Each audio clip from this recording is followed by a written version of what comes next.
태블릿을 꺼내 시각을 확인했다. 유미랑 현지! 아주 부럽구만, 주인공.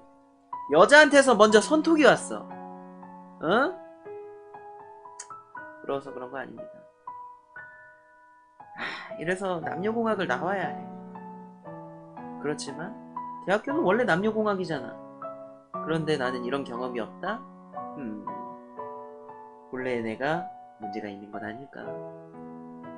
집선비 공포게임 천국. 안녕하세요. 오늘은 여름의 끝에 피는 꽃 한번 이어서 해보도록 하겠습니다.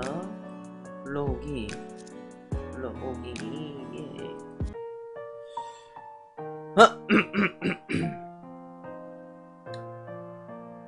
지금 상황은 이제 처음으로 방학을 맞이하고 그죠?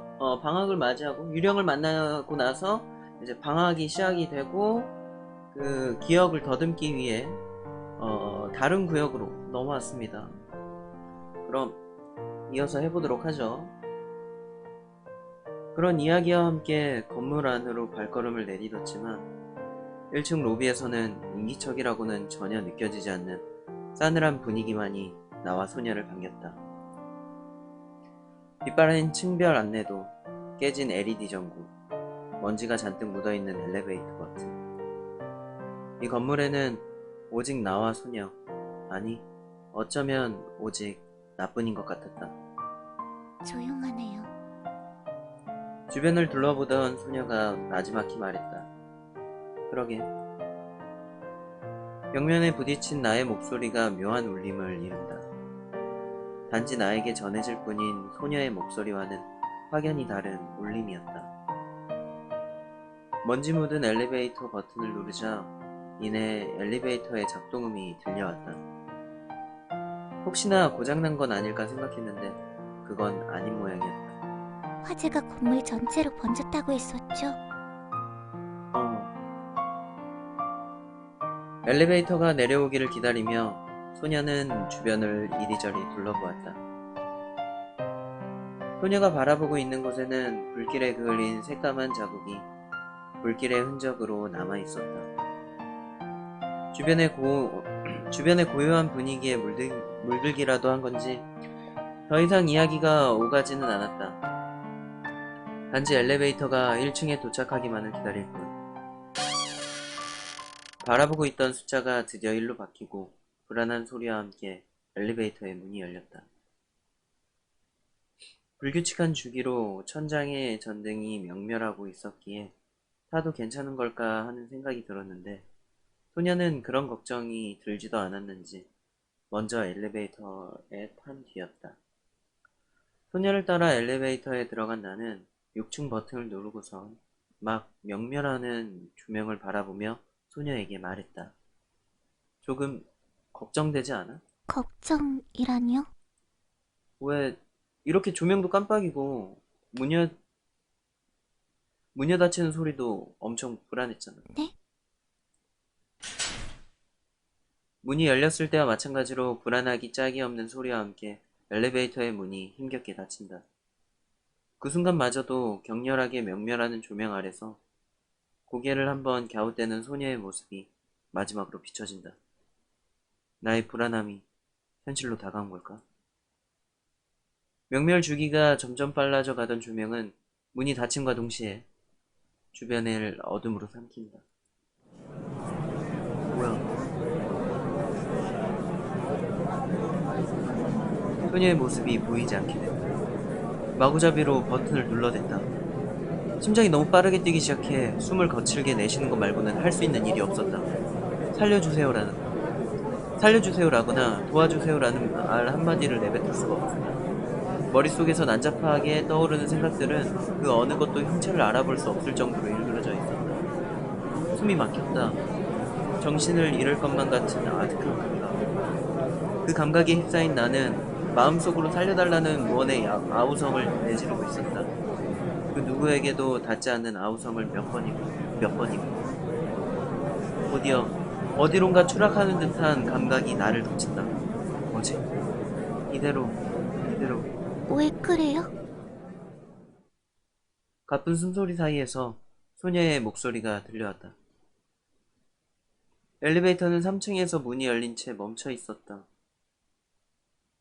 소녀는 엘리베이터의 벽면을 바라보며 숨을 가다듬고 있던 나의 손을 잡고선 바깥으로 부축해 주었다. 어? 뭐야?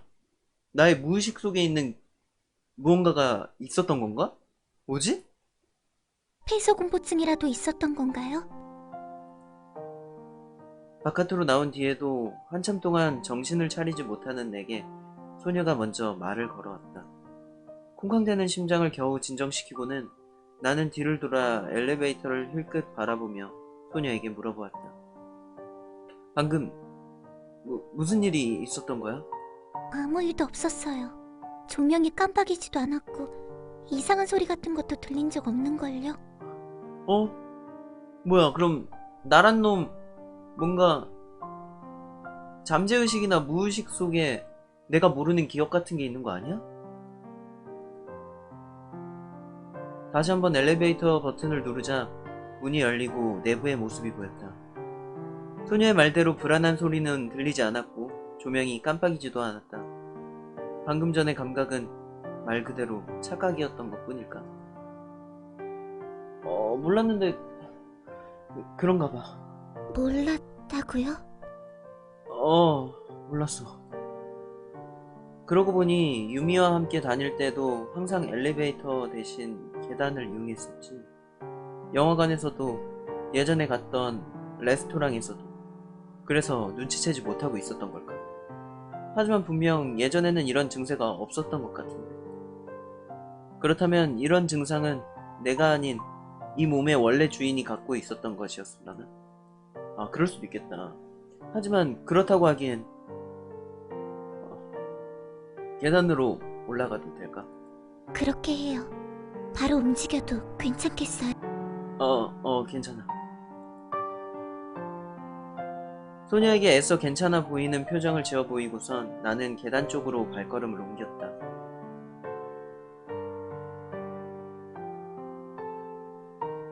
비상구라고 적힌 안내등 아래로 연결된 계단 역시 인기척이라고는 느껴지지 않는 고요한 분위기로 이어져 있었다.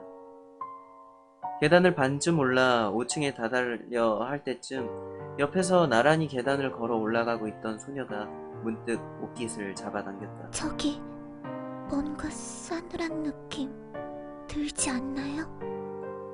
싸늘한 느낌? 글쎄, 오히려 좀 후덥지근하지 않나? 오히려 냉방이 안 돼서 조금 덥다는 생각이 들러던 찰나였는데 소녀의 의아한 물음에 이번엔 내가 고개를 갸웃해 보였다.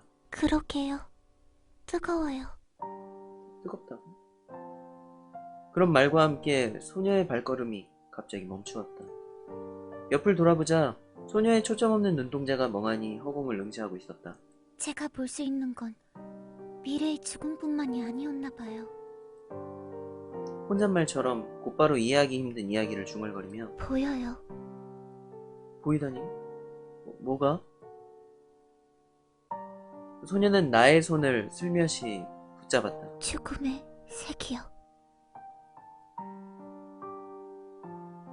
소녀가 바라본 곳을 향해 나도 시선을 옮겨보았지만 당연하게도 그곳은 아무것도 나타나지 않는 허공일 뿐이었다. 화재 사고로 목숨을 잃은 사람의 색은 이런 색이었네요. 건물에 깃든 어떤 사건도 볼 수 있는 건가? 소녀는 담담한 표정으로 계단을 다시 걸어 올라갔지만 그녀가 애써 아무렇지 않은 표정을 지어 보이고 있었다는 것쯤은 간단히 알 수 있었다. 유령은 땀 같은 것도 흘리지 않는 걸까? 나의 손을 붙잡은 소녀의 손이 싸늘한 한기만 느껴졌다.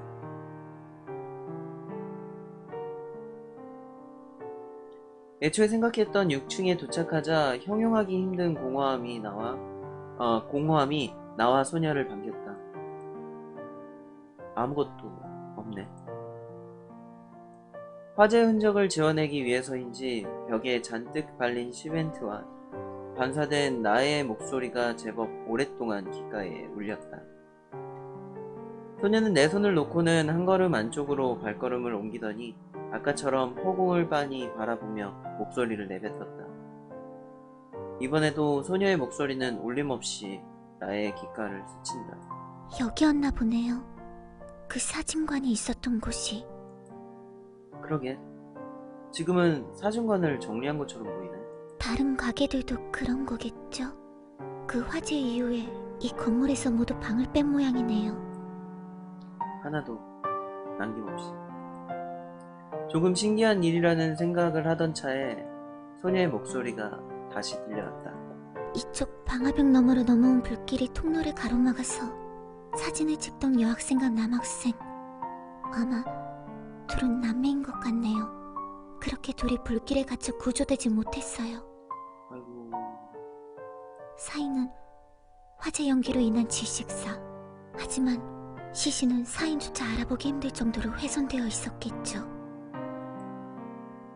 허공을 응시하던 소녀가 마치 처방을 내리는 의사처럼 여기서 죽었던 또 다른 소녀의 사인을 충분히 읊조렸다. 그리고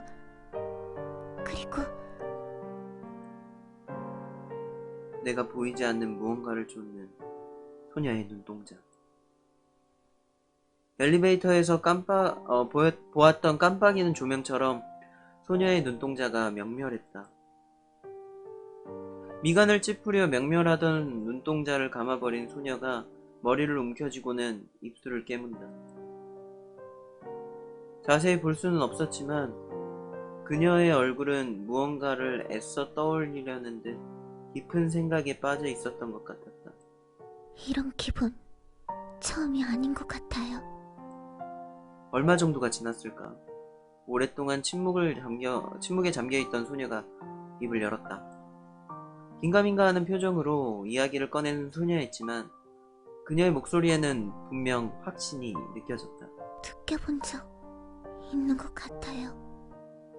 이 여학생이 눈앞에서 보았던 광경도, 죽기 직전에 느꼈던 끔찍한 감각도, 소름 끼치는 기분도. 그렇다는 건... 소녀는 고개를 끄덕였다. 아직 잘은 모르겠지만 다른 곳을 살펴보다 보면 더 기억날지 모르겠어요. 묘했다. 어쩌면 방학이 끝날 때까지 소녀의 죽음에 관한 단서조차 잡지 못하면 어떡하나 걱정했는데 이렇게 간단히 단서에 한 걸음 가까워질 수 있게 되다니.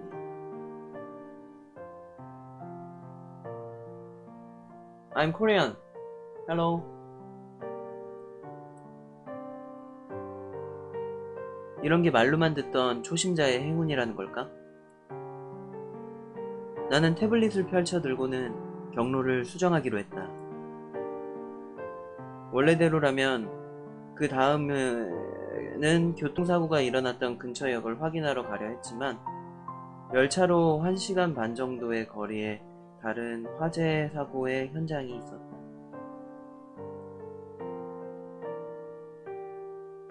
그럼 여기로 먼저 가봐야겠다. 그렇게 해요.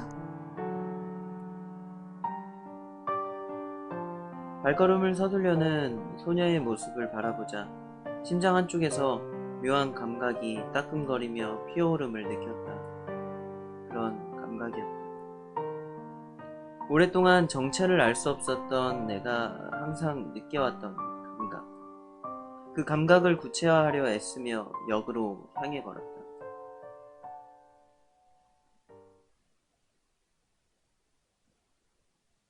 그렇게 2시간 정도를 걸려 찾아간 장소에서 알아낼 수 있었던 건 초심자의 행운이라는 말이 딱 들어맞게도 상가 건물에서 알아냈던 것과 별다른 점이 없는 사실들이었다. 상가 건물에서 알아냈던 것과 별다른 점이 마땅히 없는 사실들이었다. 화재가 일어났던 장소는 C구역에 위치한 자그마한 구립 도서관이었다. 이번에도 소녀는 초점을 잃은 듯한 얼굴로 도서관 안쪽을 이리저리 살폈지만 긴가민가한 반응만을 보일 뿐이었다. 다만 한 가지, 소녀는 아주 조금 또렷이 자신이 겪었던 기억을 되살릴 수 있었다. 그것만으로도 수학이라면 수학이라겠지만 말이다.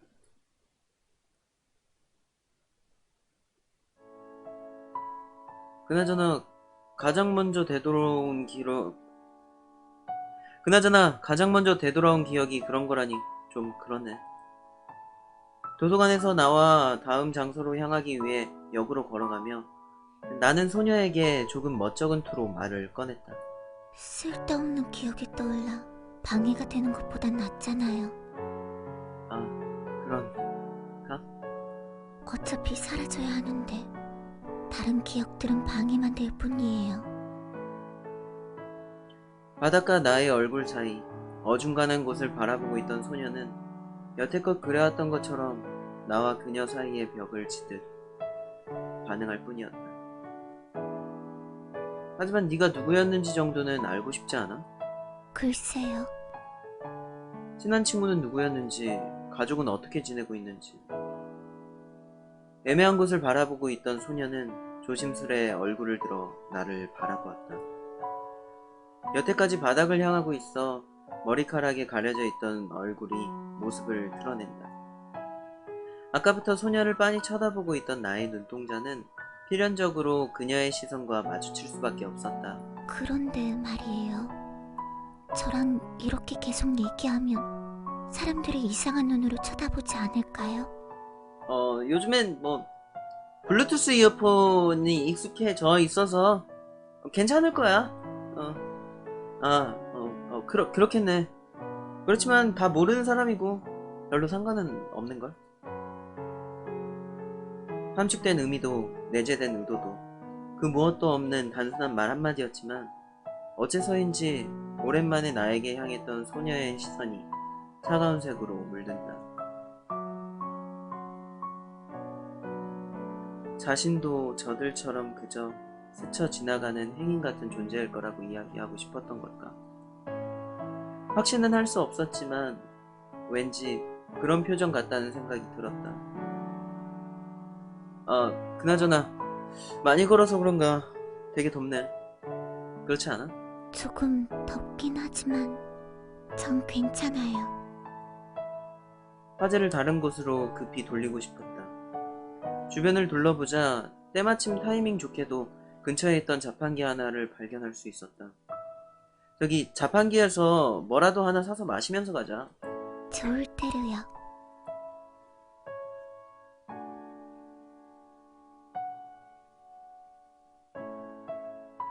자판기에서 음료수 2캔을 사서 하나는 소녀에게 건네주었다.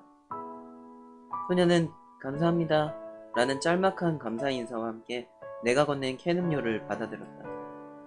차가운 감각이 목끝에서 머릿속까지 전달되고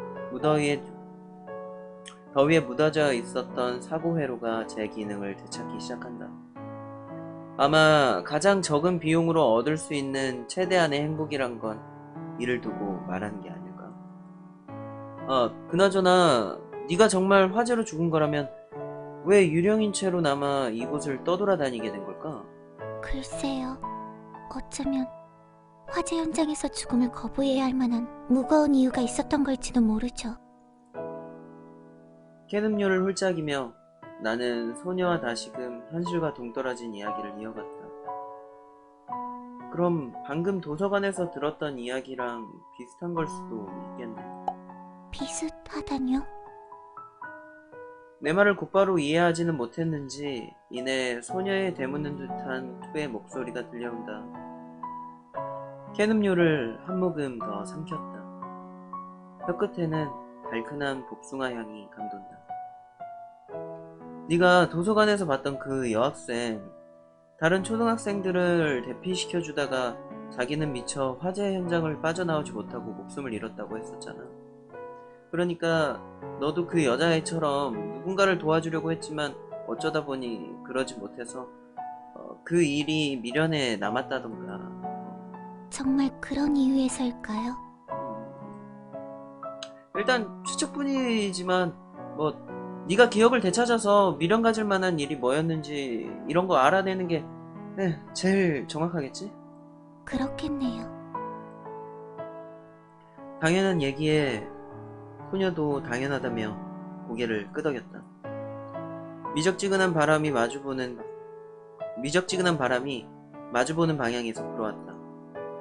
빈캔을 손에 쥐고 고개를 떨어뜨린 채 걸어가던 소녀의 머리카락이 살랑살랑 흔들려 나는 머리칼 사이로 드러나는 그녀의 얼굴을 잠깐씩 바라볼 수 있었다. 세 번째로 발걸음이 닿은 곳은 C구역 변두리에 위치한 상점가였다. 상점가라 사람이 제법 북적거릴 거라는 나의 예상은 보기 좋게 빗나가 나와 소녀는 한적한 상점가 거리를 터벅터벅 걷고 있었다. 백석시 A구역을 벗어난 적이 없어서 그런지 도시 외곽 지역의 분위기는 아무래도 생소하게 느껴졌다. 거미줄처럼 복잡하게 표시되던 지도 어플리케이션도 도시 외곽 지역을 향해 갈수록 점점 간략한 정보만을 제공해주고 있었다. 이 근처인 것 같은데. 발걸음을 멈춰 세우고는 늘어선 가게들과 지도를 번갈아 보던 나의 눈길이 한 가게에 고정된다. 음식점이네. 면 종류의 음식을 주로 하는 식당으로 보였다. 자료에 나타난 주변 모습도 완벽하게 일치했다. 무작정 가게 안으로 들어가려다 말고 나는 소녀에게 제안을 건넸다. 마침 배도 고픈 참이었는데 이참에 같이 식사라도 해결하는 건 어때? 저도 같이요? 마침 식사 시간도 아니라 식당 안에 사람도 없는 것 같고. 저야 뭐 아무래도 좋아요.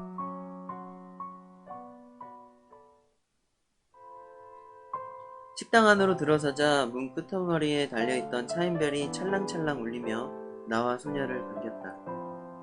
나를 제외하고는 식당의 다른 사람의 모습은 보이지 않았지만 소녀는 곧장 눈을 찡그렸다. 이번에도 싸늘한 죽음의 감각이 소녀를 덮친 모양이었다. 입구 근처 자리를 잡고선 카운터 겸 주방에 우두커니 앉아있던 노파에게 음식을 주문했다. 혼자서 2인분치의 음식을 시키면 이상하게 바라보지 않을까 걱정하기도 했는데 그런 걱정은 기우였다는 듯 노파는 아무런 동요 없이 나의 주문을 받아들였다. 음식이 나오기를 기다리며 나는 소녀와 이곳에 있었던 사고에 대해 자그마한 목소리로 이야기를 하기 시작했다. 어때? 글쎄요. 조금 다른 느낌이에요. 다른 느낌이라니 어떤 부분에서? 간단히 말하자면 사인이 다른 거죠. 그래? 여긴 그냥 화재 사고라고만 적혀 있었는데. 태블릿을 켜 저장해두었던 자료를 다시 한번 확인해보았다. 자료에는 이보다 더 간단할 수 없는 문구로 C구역 외곽의 상점가에서 일어난 화재 사고로 16세 A양이 목숨을 잃었다라는 정보만이 쓰여 있었다. 화재 사고이긴 하지만 직접적인 사망 원인은 폭발 이후에 생겨난 파편에 의한 쇼크사인 것 같아요. 폭발? 네. 아마 옆 건물에서부터 시작된 폭발이었나봐요. 하필 그때 밖으로 나오려다 그만 전신에 파편을 뒤집어 쓰게 된 거죠. 그렇구나. 엄청 급작스러운 사고였던 거네. 그런 셈이죠. 소녀의 말에 가볍게 고개를 끄덕이고 있었는데 옆에서 덜그럭거리는 소리가 때마침 들려왔다. 소리가 나는 쪽을 바라보니 어느새 주문했던 음식을 주인 할머니께서 내어오고 있었다. 아, 감사합니다. 저기 학생 혹시 그때였다. 나에게 아무런 신경도 쓰지 않고 있던 줄로만 알았던 노파가 식탁에 음식을 내려놓으며 조심스레 이야기를 꺼내는 것이었다. 우리 민주 이야기하는 거 맞는가? 갑자기 주변의 시간이 얼어붙은 듯 멈춘 것처럼 느껴졌다. 어떻게 반응해야 하지? 어떤 대답을 꺼내야 아무렇지 않게 이 상황을 무마할 수 있을까? 에어컨을 그리 세게 틀어놓지도 않았는데 어째서인지 오싹오싹한 한기가 머리를 맴돌았다. 나의 사고 회로를 극한까지 끌어올리는 듯한 냉랭한 감각이었다. 예, 맞아요. 중학교 때 같은 반 친구였거든요. 아이고 우리 민주 친구였구만. 그랬구만. 예, 그런데 제가 중간에 멀리 전학 가는 바람에 소식만 들었어요. 오랜만에 들렸다가 기억이 나서 다시 찾아와 본 거예요. 민주라고 하는구나. 사고로 목숨을 잃은 그 여학생의 이름. 심장 한구석에 무겁게 자리 잡은 죄책감이 나를 쿡쿡 찔러댔지만 어쩌겠는가. 이 정도는 감수하는 수밖에. 더 필요한 거 있으면 바로 말여. 천천히 먹다가 그래. 1년이라는 시간은 아무래도 그때의 기억을 지우기엔 부족한 시간이었을까. 노파는 연신 작은 목소리로 민주라는 이름을 되뇌며 카운터 쪽으로 느린 발걸음을 옮겼다. 분명 저 노파의 소녀가 민주라는 학생이었던 거겠지. 저기 봐요. 저 사진이 그 민주라는 여자인가 봐요. 옆에서 들려오는 소녀의 목소리가 얼어붙어 있던 시간을 녹여 흘러가게 한다. 고개를 돌려 바라본 계산대 한쪽에는 소녀의 말대로 나무로 된 사진 틀에 한 여학생의 사진이 꽂혀 있었다. 카운터로 향한 노파는 사진 틀 속에 멈춰있는 시간을 지그시 응시했다.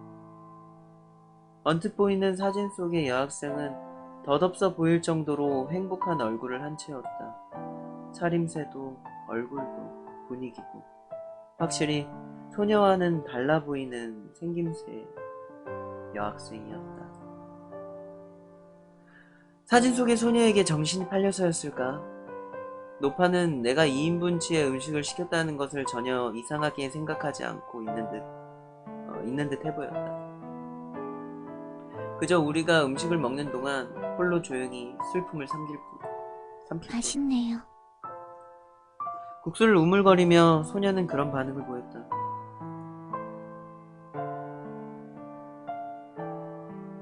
주인 노파가 어딘가 이상하다는 걸 눈치챈 건 내가 식사를 마치고 계산까지 끝낸 뒤의 일이었다. 가게를 걸어 나오는 나의 등 뒤로 접시를 정리하는 노파의 의아한 눈치가 느껴졌다만 아무 일도 없다는 듯 나는 가게 밖으로 발걸음을 옮겼다. 곧장 후덥지근한 여름의 열기가 나를 맞이했다.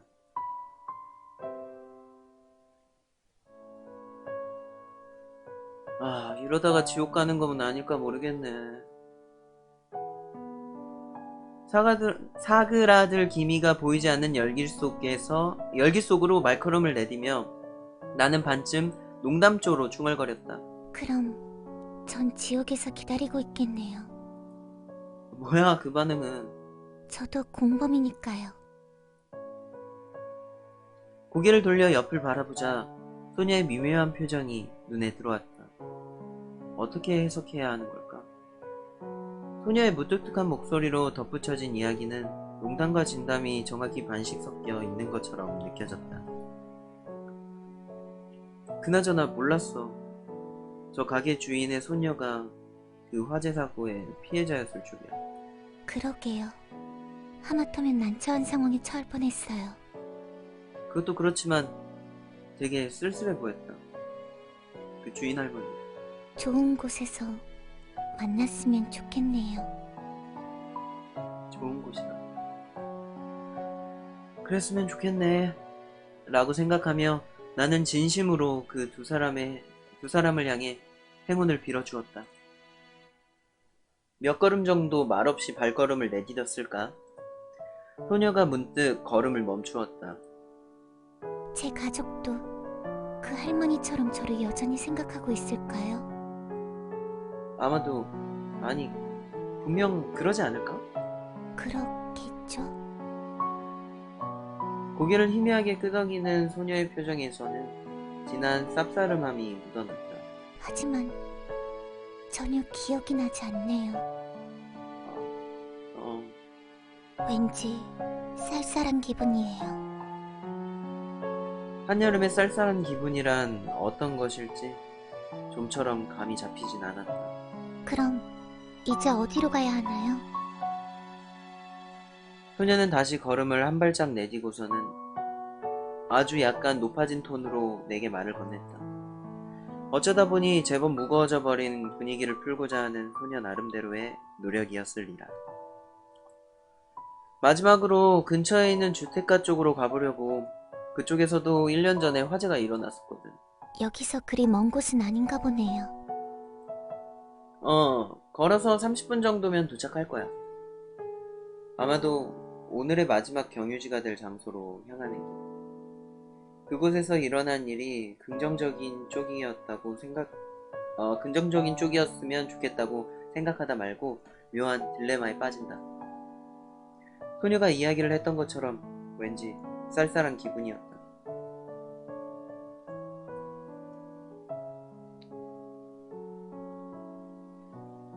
주택가에 도착하자 늘어져 있던 3층 정도의 높이의 맨션과 허름해 보이는 주택들이 눈에 들어왔다. 듬성듬성 오가는 사람들이 간혹 혼잣말처럼 이야기를 중얼대는 나를 힐끗 바라보긴 했지만 그뿐이었다. 지도에 나타난 대로 세 번째 모퉁이에 접어들자 좁다란 골목이 나타났다. 더 이상의 자세한 정보가 지도에 나타나 있지는 않았지만 화재가 일어났던 장소를 찾는 건 그리 어려운 일이 아니었다. 두어 블럭 정도 더 걸어가서 나와 소녀는 화재가 일어났던 것으로 추정되는 장소에 다다를 수 있었다. 사람이 사는 것 같아 보이진 않지?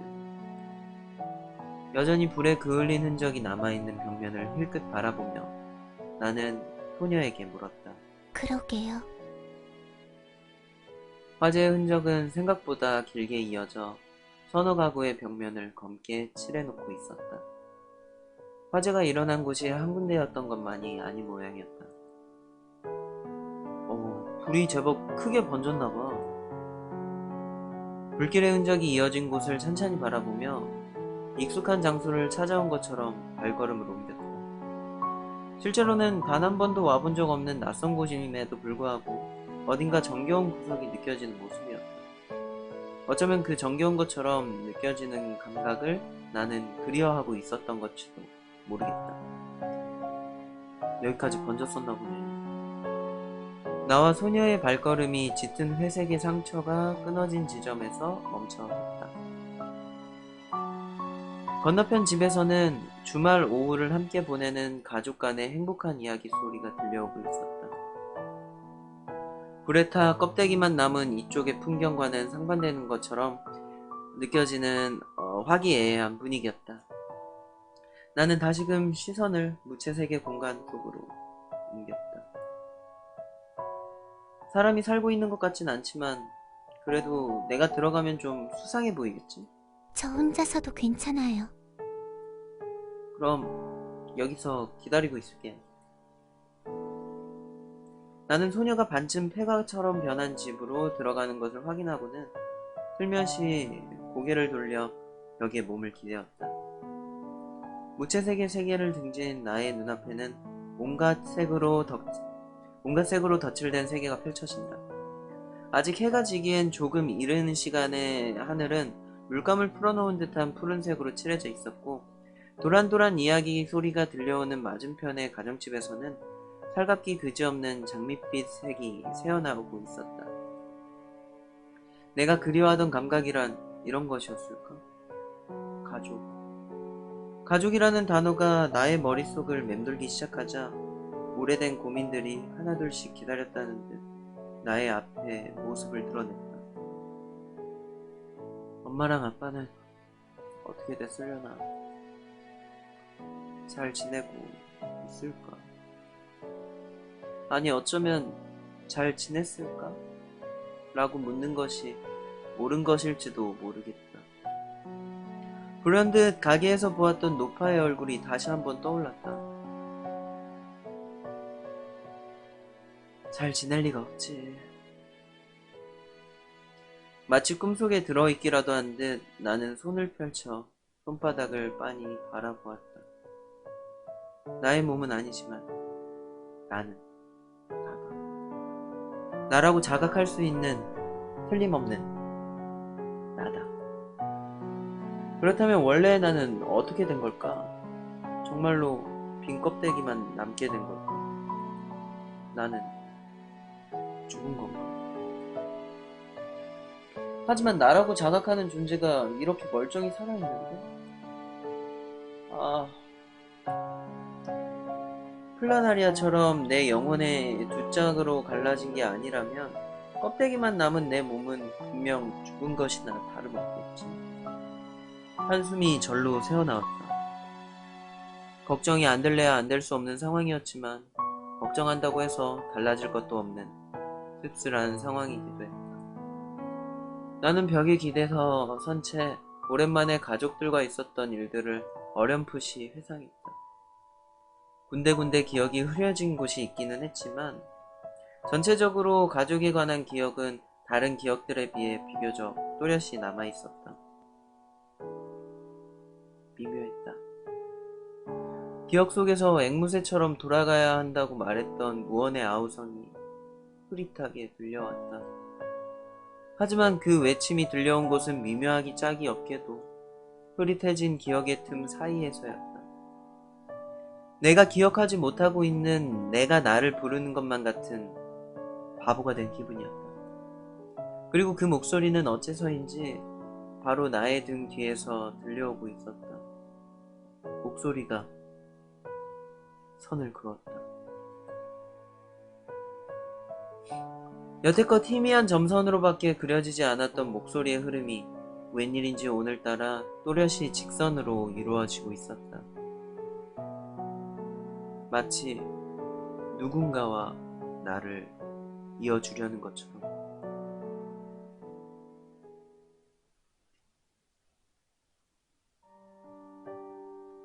기억 속에 나는 불길 속에서 왼손을 뻗어 누군가의 손을 붙잡았다. 불길에 그을린 듯한 오래된 기억이 어렴풋이 나를 스쳐 지나가는 듯 했다. 괜찮아? 정신이 들어? 희미해지는 나의 목소리가 기억 속에서 점점 커지는 소방차의 사이렌 소리에 뒤섞인다. 그런 일이 있었지. 그을린 벽을 바라보며 나는 난데없이 떠오른 기억 하나를 멍하니 곱씹었다.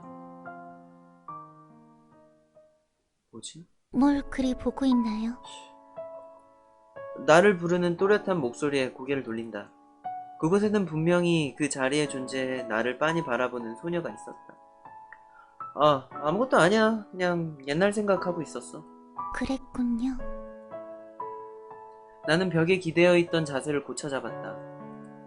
어때? 기억나는 건 있었어? 아니요, 저기가 아니었나 봐요. 아무리 둘러봐도 죽음의 색은 보이지 않았어요. 그런 이야기와 함께 표정을 감추고 싶기라도 한 듯 뒤를 획 돌아보는 소녀. 죽음의 색이라.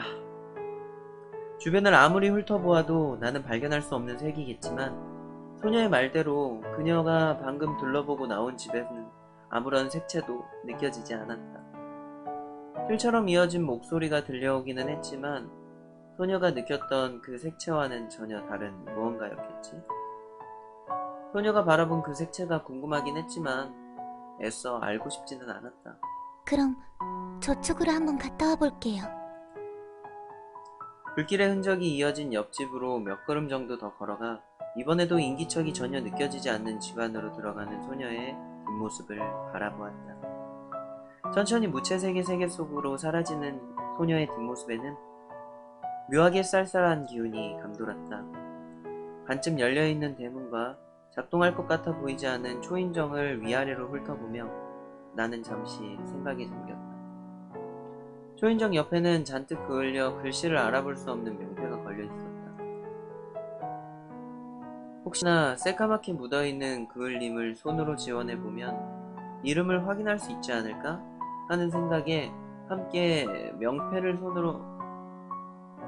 생각과 함께 명패로 손을 뻗으려는데 옆에서 시선이 느껴졌다. 나를 이상하다는 듯 빤히 쳐다보는 한 여학생. 교복의 차림은 아니었지만 아마 중학생 정도가 아니었을까 추측되는 키와 외모였다.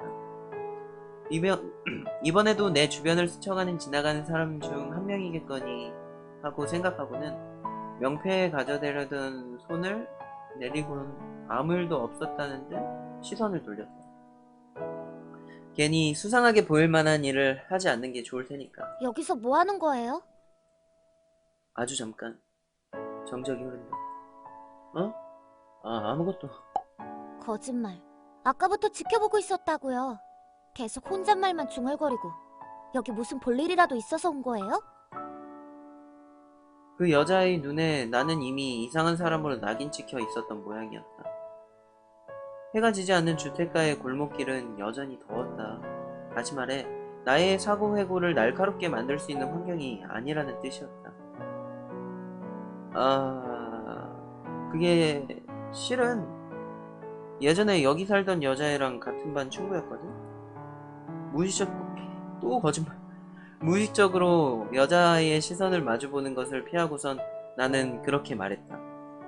결국 내가 택한 것은 아까 가게에서 급히 생각했던 거짓말을 재활용하는 쪽이었다. 아, 저쪽 집에 살던 언니 말하는 거죠? 의외로 그 여자아이의 얼굴에 서려있던 당신 수상해요 라고 말하는 듯한 표정은 금세 반쯤 사그라들었다. 다만 그녀가 가리킨 곳은 내가 서 있던 집 앞이 아닌 한 칸 떨어진 곳에 위치한 2층짜리 주택이었다. 맞아. 그런데 왜 그쪽 주변을 서성이고 있던 거예요? 여기를 들른 건 오랜만이라서 예전에 먼 학교로 전학을 간 바람에 옛날 생각이 나서 둘러보고 있었어. 하긴 생각해보니까 여기에 수상한 사람이 올 리는 없겠네요. 여자아이는 나에게서 의심의 눈초리를 완전히 거둔 것처럼 보였다. 어디서 왔어요? A구역에서 왔어. 그렇게나 멀리요? 뭐 어쩌다 보니. A구역에서 왔다는 나의 말에 나를 보는 소녀의 감상이 수상하다는 쪽에서 신기하다는 쪽으로 바뀐 듯 했다. 휘둥그레진 그녀의 눈동자가 나를 향했다. 그 여자애랑은 서로 아는 사이였어? 조금은요. 그냥 알고 지내던 언니였어요. 그쪽은요? 나도 조금 알고만 지내던 클래스메이트였어. 그래요?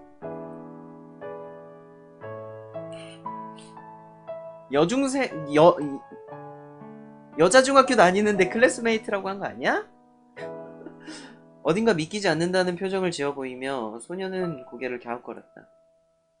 약간은 부담스럽게 느껴지기도 하는 소녀의 눈빛에 나는 살짝 시선을 틀어 마른 침을 꿀꺽 삼켰다. 잠깐 침묵이 감돌았다. 옆을 힐끗 바라보았지만 이 여자아이는 갈 생각도 없는지 여전히 나를 빤히 바라볼 뿐이었다. 그래서 말인데 혹시 무슨 일이 있었는지 알 수 있을까? 보다시피요. 큰 불이 났었거든요. 역시 그랬구나. 최대한 어색하지 않은 연기 톤으로 나는 혼잣말을 하듯 여자아이의 말에 대답했다. 그 여자애는 어떻게 됐는지 알고 있어? 미나 언니요? 이제 여기 안 사는 것 같아서. 그 언니 다른 곳으로 이사 갔어요. 나루호도. 잠깐의 텀을 두고 나는 그렇게 대답했다. 그럼 어디로 이사 갔는지도 혹시 알고 있어? 알고 있지만 비밀이에요. 응? 소녀는 거기까지 이야기하고선 뒤로 한 발짝 발걸음을 물렸다. 전 바빠서 이만 가볼래요. 길 건너편으로 총총걸음을 하며 사라지는 여자아이에게 나는 손을 흔들어 주었다. 그러곤 벽에 기대어 저만치에서 모습을 감춘 소녀가 내게 마지막으로 건넸던 거짓말들을 곱씹어 보았다. 여자아이와 내가 주고받은 몇 마디의 거짓말. 하지만 그 거짓말들의 색은 완벽히 상반되어 있었다. 나의 새까만 거짓말과 달리 방금 그 소녀는 분명 나와 미나라는 여학생이 각별한 사이였다고 착각한 나머지 새하얀 거짓말을 내뱉은 거겠지. 그게 아니고서야 굳이 A구역이라는 먼 곳에서 와서는 이런 주택가를 기웃거리고 있을 리가 없을 테니까 말이다.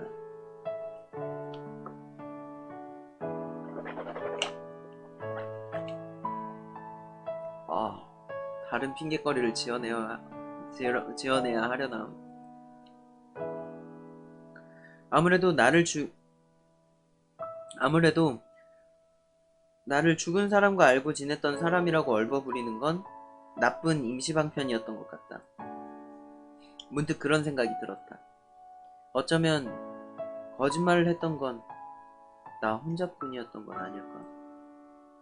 잠시 흘러가는 구름을 바라보며 그 미나라는 여학생이 좋은 곳으로 이사가기를 바라주었다.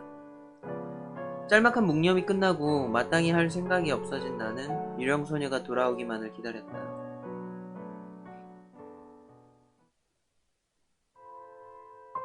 시간은 어느새 20여 분이 훌쩍 넘겨 혹시 안에서는 무슨 일이 일어난 건 아닐까 하는 걱정이 들기 시작하려던 참이었다. 그 여자의 말대로라면 유령소녀가 이곳에서 얻을 수 있는 기억은 딱히 없을 텐데. 누가 봐도 수상쩍은 거동으로 근처에 지나가는 사람들을 살피며 집 안으로 들어가 봐야 하나 말아야 하나 고민을 하던 찰나 반쯤 열려있던 문틈 사이로 말 그대로 유령처럼 소녀가 소리 없이 모습을 드러냈다. 생각보다 오래 걸렸네. 소녀는 말없이 고개를 끄덕였다. 언뜻 보기엔 들어갔을 때와 별다른 점이 없어 보이는 소녀의 모습이었지만 어째서인지 그런 소녀의 일면에서는 어렴풋이 공허함이라는 것이 느껴졌다. 기분 탓일까? 나는 건너편에 있는 집을 가리키며 소녀에게 말했다. 지나가던 사람한테 들었는데 우리가 찾던 여학생 집은 저쪽이래. 그러고는 그쪽을 향해 걸어가려는 나를 옆에서 들려오는 소녀의 목소리가 붙잡았다. 괜찮아요. 더 확인해 볼 거 없어요. 어라? 정말? 그래도 돼? 네. 기억났어요. 무슨 일이 있었는지, 제가 왜 그런 기억을 갖고 있었는지. 이렇게 돌아다니니까 그래도 기억이 좀 나나 보네? 어리둥절한 얼굴을 하고 있던 내게 소녀가 담담한 목소리로 말을 했다. 전 화재 때문에 죽은 게 아니었어요.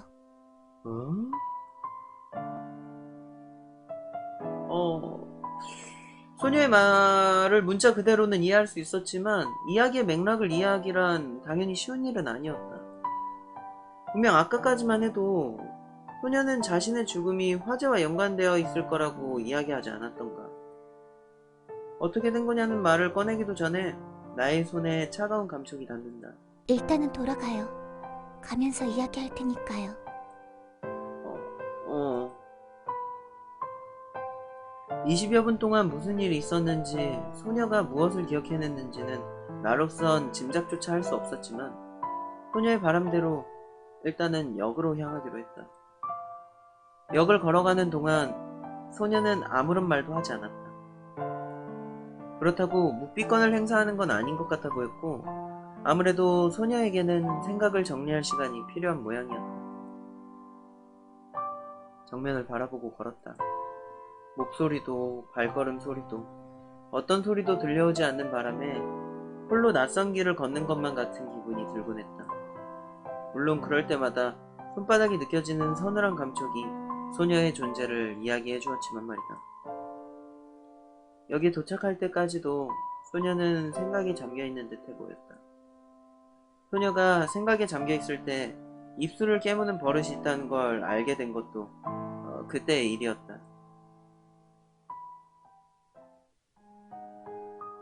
역내 의자에 앉아 전철을 기다리고 있는데 소녀의 목소리가 들려왔다. 죽음의 색이라는 거 궁금하진 않나요? 궁금하긴 한데 굳이 애써서까지 알고 싶은 건 아니니까. 그런가요?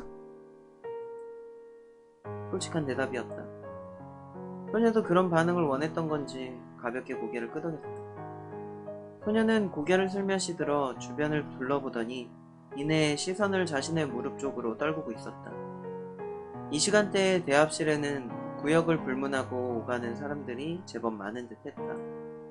그리고 소녀는 그런 시선을 피하고자 하는 쪽이었다. 그나저나 사람이 많네요. 저녁 시간대니까 퇴근하는 사람들이 있겠지. 이번에도 솔직한 대답이었다. 다만 아까의 대답과 다른 점이 있다면 그러게 라고 대답해도 충분할 만한 이야기에 굳이 사족을 덧붙였다는 것 정도. 소녀가 내 쪽으로 고개를 돌렸다. 소녀의 눈동자에 내가 투영된다. 나의 눈동자에도 그녀가 투영됐겠지. 눈동자에 죽음이 투영된다는 건 상상하기 힘든 그림이다. 여기서 저랑 이야기하다간 정말 이상한 사람으로 보이지 않을까요? 괜찮아. 전화하는 척 하면 돼. 나는 휴대용 태블릿을 꺼내 들고선 귓가에 갖다 대고는 자, 됐지? 라며 소녀를 바라보았다. 굳이 그럴 필요까진 없었지만 소녀에게 정말 괜찮다는 것을 어필하고 싶었던 게 아니었을까 한다. 소녀는 그런 나를 바라보며 잠깐이지만 가벼운 웃음을 지어 보였다. 그녀의 평상시 얼굴을 알고 있는 사람만이 간신히 눈치챌 수 있을 정도의 희미한 웃음기를 얼굴에 띈 채 소녀는 끊겼던 이야기를 다시 이어갔다. 무서운 색이었어요. 불길 속에서 덮쳐오는 죽음의 색은. 제가 이렇게 이야기해도 감 안 잡히겠죠? 뭐 사실 그렇지. 그렇긴 하지. 불길 속에서 죽음을 기다리는 거 되게 끔찍한 일이었나 봐요.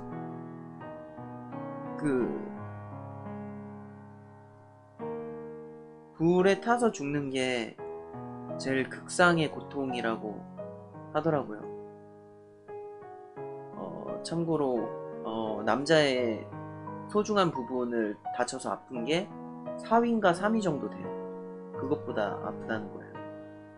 산모의 진통이 3위였나? 산모의 진통이란다. 산고가 남자의 소중히 맞는 것보다는 훨씬 아프고 그렇다고 그러더라고요. 그렇겠지. 소녀는 무릎을 위아래로 2번 정도 까딱이고는 이야기를 계속했다. 30대 정도로 보이는 아저씨와 아주머니였어요. 품에는 아이를 안고 있었던 것 같은데 그 아이는 살아서 구조가 된 모양이에요.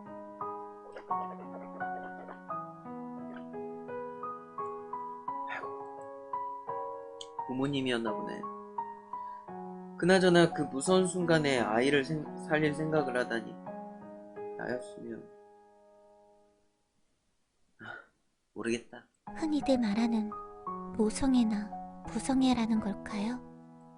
아마도 그걸 스토르게? 스토로게라고 하던가.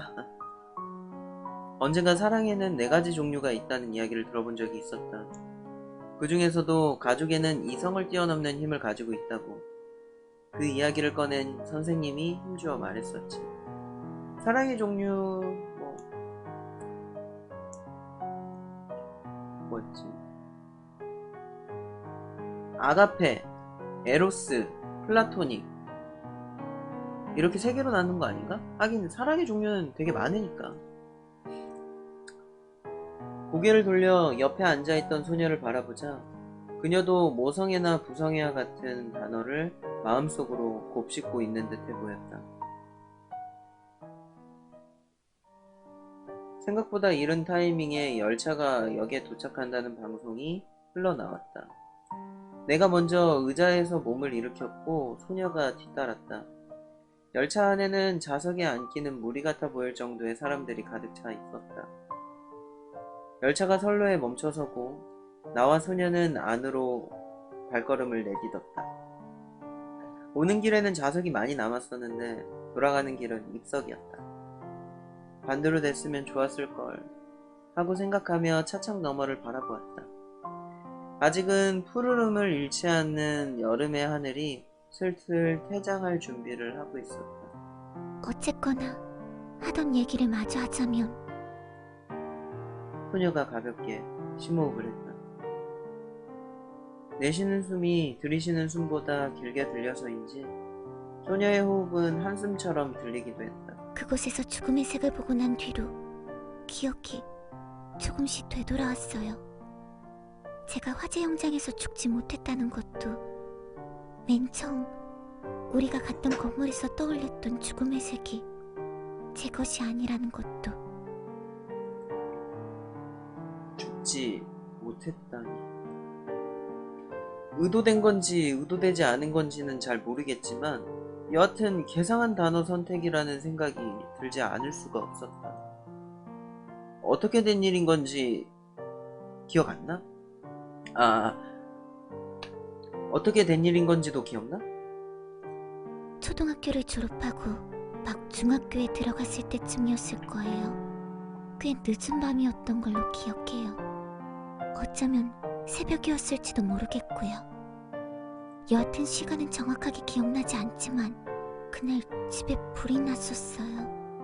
눈을 떴을 땐 이미 불이 제법 번져서 숨을 쉴 때마다 기침만 연거푸해댔던 것 같아요.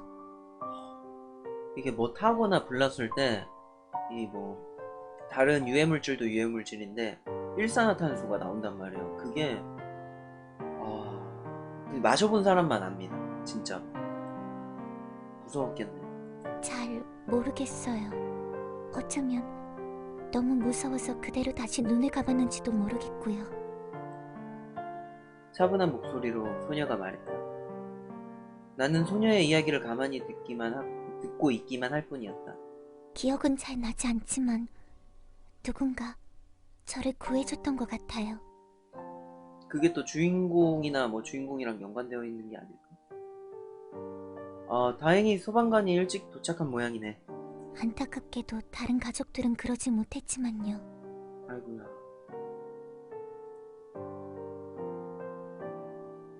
소녀가 말한 안타깝게도 라는 단어가 감정을 실지 못한 채 흩어져 사라진다.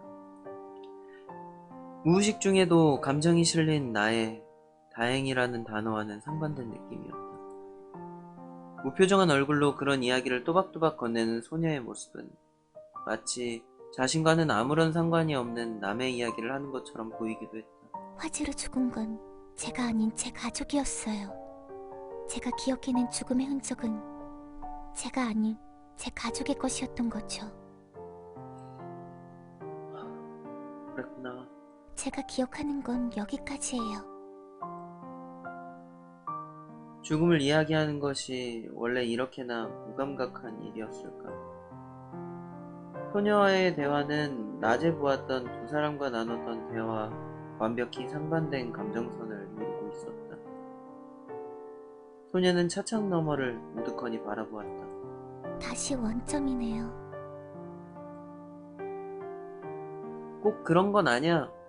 확실히 아닌 곳을 4군데씩이나 확인했잖아. 애초에 이렇게나 일이 쉽게 끝날 거라고 생각하지도 않았다. 일단 하루 정도 쉬고 난 뒤에 다음에 찾아볼 곳을 찾아보자. 서둘 필요는 없을 거라고 생각했다. 신경 쓰이는 건 오히려 다른 쪽의 문제였다. 어색하게 고개를 돌려 내 옆을 멍하니 서 있는 소녀를 힐끗힐끗 바라본다. 누가 이 모습을 유심히 보게 된다면 분명 이상하게 생각하겠지. 화재로 가족이 죽었다는 얘기를 이렇게 아무렇지도 않게 하다니. 저 진짜 이상하죠? 나의 생각을 읽기라도 한 듯 소녀가 먼저 말을 꺼냈다. 아니, 그런 건 아닌데. 솔직하지 못한 대답이 소녀에게 전해진다. 그렇다고 말투에 솔직하지 못한 티가 묻어 있었던 것은 아니었다. 분명 죽음의 세계는 그 당시의 감정도 묻어 있을 텐데 말이죠. 하지만 정말 아무것도 기억 안 나는걸요. 나만이 들을 수 있는 소녀의 목소리가 티나게 떨렸다. 두려워하는 걸까? 기억하지 못하는 현실 같은 거. 그게 아니라면 그 현실을 기억하지 못하는 소녀 자신은? 이거 완전 사람이 아니라 괴물이네요. 아이고, 사라져야 할 이유가 하나 더 생긴 것 같아요. 라고 말하는 듯한 얼굴로 소녀가 나를 빤히 바라보고 있었다. 그런 소녀의 얼굴을 마주보고 있을 자신이 없어 나는 어색하게 반대편으로 고개를 돌렸다. 하늘에는 조금씩 붉은색 물감이 흩뿌려지고 있었다. 조용히 차창 너머의 풍경만을 바라보고 있자니 여태껏 무뎌져 있던 감각이 조금은 원래대로 되돌아오기 시작했다. 꼬박 몇 시간을 걸어가 그런가? 가장 먼저 다리 뒤쪽 근육이 욕심거렸다.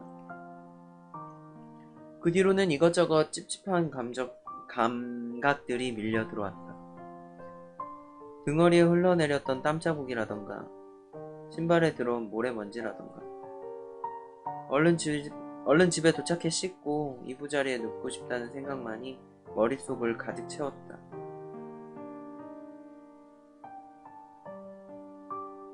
집에 도착했을 땐 예상대로 새까만 하늘을 볼 수 있었다.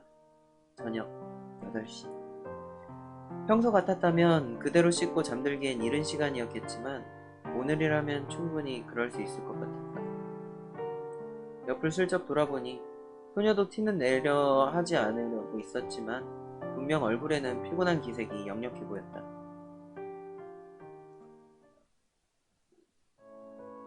방에 들어가자마자 에어컨을 켰다. 얼마 지나지 않아 거리에선 느낄 수 없었던 인공적인 찬 바람이 침실을 메워왔다. 침대에 앉아있는 소녀는 아까보다 한층 편안해 보이는 얼굴을 하고 있었다.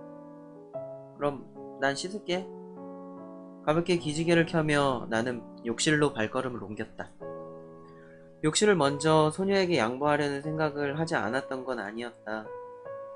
하지만 그래봤자 소녀로부터는 그럴 필요 없어요 라는 짤막한 대답만이 돌아올 것이 뻔했기에 빨리 샤워를 끝내는 편이 더 나을 거라는 결론을 내릴 수밖에 없었다. 따뜻한 물에 하루 종일 흡사된 몸을 맡기고 있자니 이대로 몇 시간이고 따뜻한 물을 뒤집어 쓰고 싶다는 생각이 나를 방해하긴 했지만 말이야. 나는 평소보다 조금 이른 타이밍에 샤워기를 끄고 욕실 밖으로 나왔다. 샤워를 끝내고 방으로 돌아오자 소녀는 내가 욕실에 들어가기 전에는 다름없는 자세로 허공을 응시하고 있었다. 안 씻어? 라고 묻는 대신 나는 이부자리에 누워 잠을 청하기로 했다. 내가 잠이 들면 소녀도 나를 조금은 덜 신경 쓰지 않을까 하는 생각이어서였다.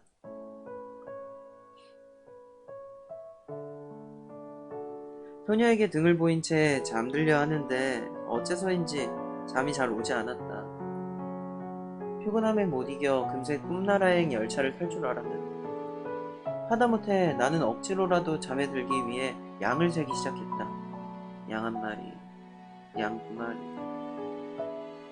오늘따라 유난히 머릿속을 뛰노는 양들이 활기차 보였다. 자요? 아직 머릿속에서 302번째 양을 세웠을 때쯤 소녀의 목소리가 들려왔다. 정말 자는 거 맞죠?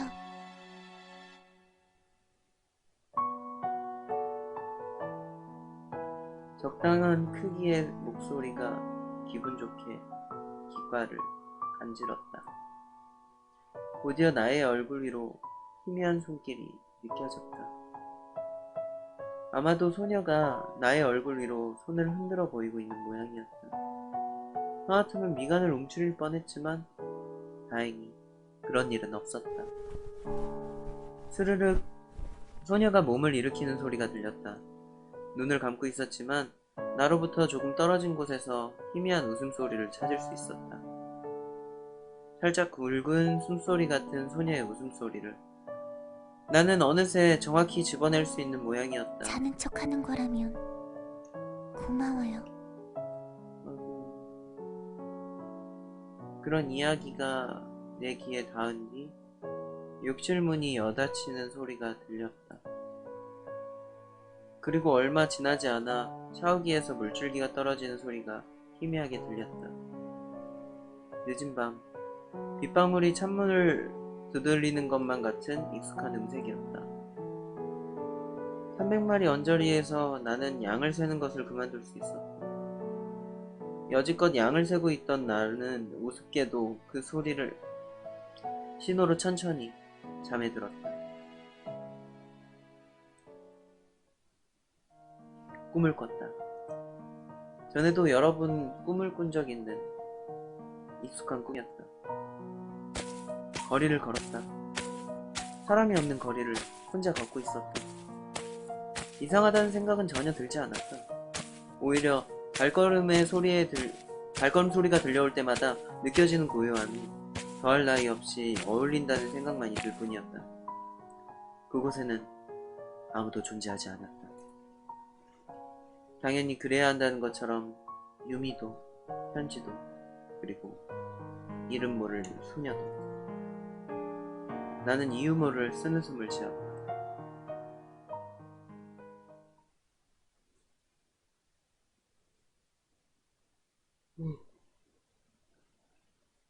꿈에서 깬 나를 반긴 건 밝아오는 여명이 아닌 한밤중의 어둠이었다. 새벽 3시. 아직 해가 뜨기엔 한참이나 남은 시간이었다. 목이 텁텁했다. 요즘 들어 목이 말라 깨는 경우가 잦아진 것 같은데. 나는 조용히 몸을 일으켜 침대를 힐끗 바라보았다. 이불을 뒤집어 쓰고 있는 소녀로부터 희미한 숨소리만이 들려오고 있었다. 자고 있는 건가? 목은 말라붙어 있었고 소녀는 이불을 푹 뒤집어 쓰고 있었고, 아무래도 에어컨 온도가 너무 낮았던 걸까? 종종 목이 말라 밤중에 깼던 게 에어컨 때문일지도 모르겠다는 생각이 들었다. 실내 희망 온도를 살짝 올리고선 냉장고에서 물을 꺼내 마셨다. 다시 이부자리로 돌아와 잠을 청하려는데 침대에서 들려오던 소녀의 숨소리가 미묘하게나마 거칠게 느껴졌다. 나는 그대로 몸을 누이려다 말고 침대 위에서 잠들어 있을 소녀에게 조심스레 다가가 보았다. 또 악몽 꾸는 건가? 어디 아픈가? 소녀의 가녀린 양손이 얇은 여름 이불을 꽉 붙든 채 떨리고 있었다. 기분 탓일 거라 생각했던 거친 숨소리도 확실히 불안정한 주기로 소녀의 입에서 새어나오고 있었다. 너무 오랫동안 걸어다녀서 몸살에 걸리기라도 한 걸까? 하지만 유령이 감기나 몸살에 걸린다니 그런 이야기는 들어본 적이 없는 것 같았다. 그러다 문득 지금의 상황이 언젠가 겪어본 듯한 느낌이 들었다. 어딘가 익숙하다 했더니 소녀가 이곳에 온 첫날 밤과 똑같은 상황이었다. 그렇다면 소녀는 지금도 악몽을 꾸고 있는 걸까? 이불을 살짝 내려 확인해본 소녀의 안색은 어둠 속에서도 눈에 띌 정도로 창백해 보였다. 나는 냉장고에서 물 한 컵을 더 따라와서는 소녀를 조심스럽게 깨워보았다. 다이조부?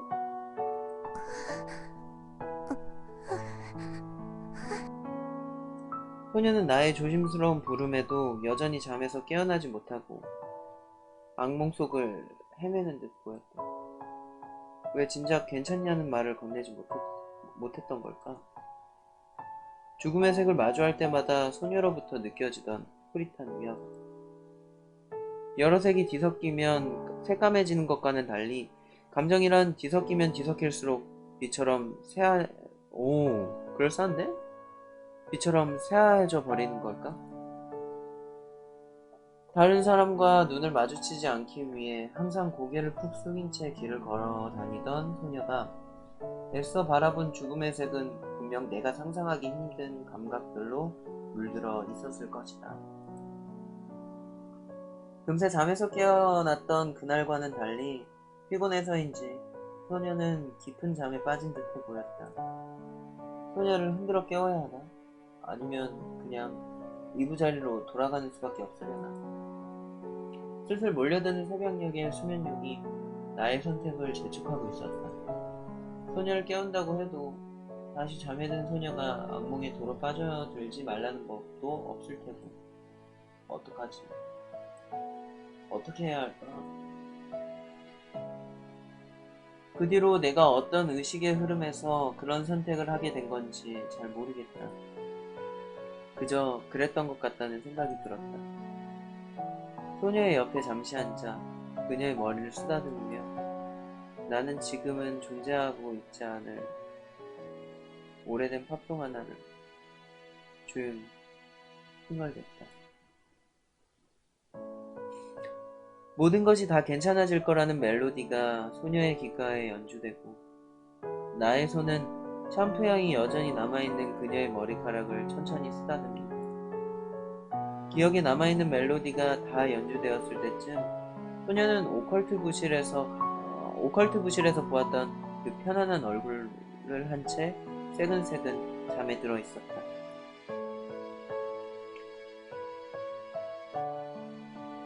눈을 떴을 땐 평소 같지 않은 빛이 주위를 감싸고 있었다. 화들짝 놀라 잠에서 깨어난 뒤에야 오늘은 일요일에다가 방학식을 한 뒤라는 것을 깨닫고는 안도했다. 덮을 것도 없이 해는 중천에 떠 있었다. 새벽에 잠시 깨버려서 그런가? 팔자 좋게 늦잠을 자버린 모양이었다. 확실히 침대가 아닌 바닥에 자는 건 익숙하지 않은지 목을 돌리자 평소엔 느낄 수 없었던 뻐근함이 느껴졌다. 옆을 바라보자 소녀는 지난 새벽에 있었던 일을 아무것도 알아채지 못한 듯 잠에서 막 깨어난 나를 빤히 들여다보고 있을 뿐이었다. 왠지 소녀에게 게으름뱅이 같은 모습을 보여준 것 같아 괜히 어색했다. 언제 일어났어? 방금요. 소녀의 말투가 나를 관찰하는 것처럼 느껴진 건 분명 나만의 착각일 것이다. 소녀는 자신을 없는 존재 취급하라고 했지만 현지의 말이 맞았다. 어떻게 바로 앞에 있는 사람을 없는 존재 취급할 수 있다는 것인가? 게다가 나보다 아무리 많아도 한두 살 정도 차이밖에 안 나는 또래 여학생의 시선을. 배는 안 고파? 조금요. 그럼 슬슬 아침 준비를... 아니, 점심인가? 시계를 보니 이미 정오가 코앞이었다. 부엌으로 향하다 보니 배가 꼬르륵 거리는 소리가 들려왔다. 늦게나마 내가 잠에서 깬 것도 배가 고파서였던 걸지도 모르겠다. 어제는 저녁을 좀 일찍 먹기도 했고 어쩌면 소녀가 조금요 라고 자신의 의견을 조금이나마 내비친 것도 무척이나 배가 고파서 그런 건 아닌가 하는 생각이 들었다. 아무 생각 없이 냉장고를 열었다가 잊고 있었던 것이 떠올랐다. 아 맞다. 냉장고에 아무것도 안 남아있었지. 같이 장이나 보러 가자 그럼. 빈손으로 방으로 돌아오자 소녀의 시선이 그런 나의 뒤를 말없이 따라붙었다.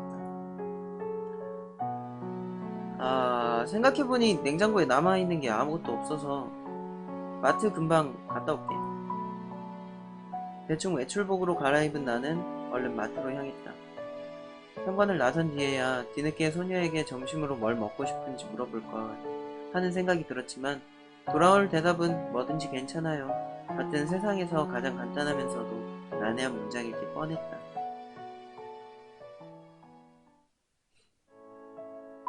어제보다 한층 더 더워진 건지 잠깐 걸었을 뿐인데 이마가 땀에 젖었다. 15분 정도를 걸어 항상 식재료를 사러 들리는 집 근처 작은 마트에 도착했다.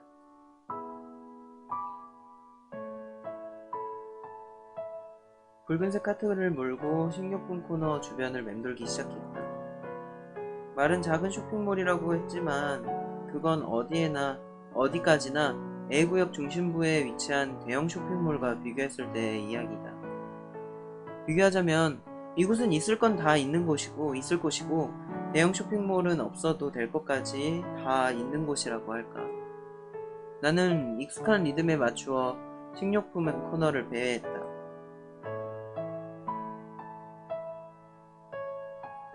식료품 코너를 맴돌며 먹을거리들을 쇼핑카트에 이것저것 담고 난 뒤에서야 카트에 담긴 것들이 하나같이 냉동식품이나 영양가 없는 즉석식품이란 것을 절감할 수 있었다. 여태껏 익숙해져 있던 몸의 궤적에 나도 모르게 기대어 있었던 거겠지. 잠깐 시야를 의식적으로 넓혀 유령 소녀가 좋아할 만한 것들을 찾아 주변을 둘러보았다. 소녀는 뭐든지 괜찮아요 라는 말을 항상 반복하겠지만 그렇게 선택의 폭을 한없이 늘려주는 것이 매번 달갑지만은 않은 법이었다. 익숙해져 있던 몸의 궤적을 잠시 비틀어볼까 하고 다른 쪽 카트를 돌리려는 순간 나는 다른 쪽 쇼핑 코너에서 걸어오던 누군가와 우연히 눈이 마주친다. 유미야, 오랜만! 오랜만인가? 이거 뭐 하루하루가 기니까 예상하지 못한 곳에서 만나 그런지 유미는 내게 평소보다 더 환한 얼굴로 손을 흔들었다. 언제 다시 만나나 했는데 생각보다 금방 다시 보게 됐네. 아주 텐션이 좋아. 나 역시 웃는 얼굴로 그녀에게 인사를 건네지 않을 이유가 없었다. 그러게 라며 유미에게 인사를 건넨 나는 그녀의 오른손에 들려있는 쇼핑 바구니를 힐끗 살폈다. 쇼핑 바구니에는 샐러드용 채소, 칼로리 밸런스, 탄산수, 그리고 무지방 우유 같은 것이 들어있었다. 다이어트 하려고 또? 응? 나는 교복 차림의 유미에게 말을 건넸다. 어디 갔다 오는 거야? 오늘 첫 멘토링 날이었거든. 아침에 애들 만나고 오는 길이었어. 깜빡 잊고 있었다. 방금 막 일어난 터라 나의 시간 감각을 기준으로 말을 꺼냈는데 유미와 나는 하루의 출발점이 다르다는 것을 잊고 있었다는 것이다.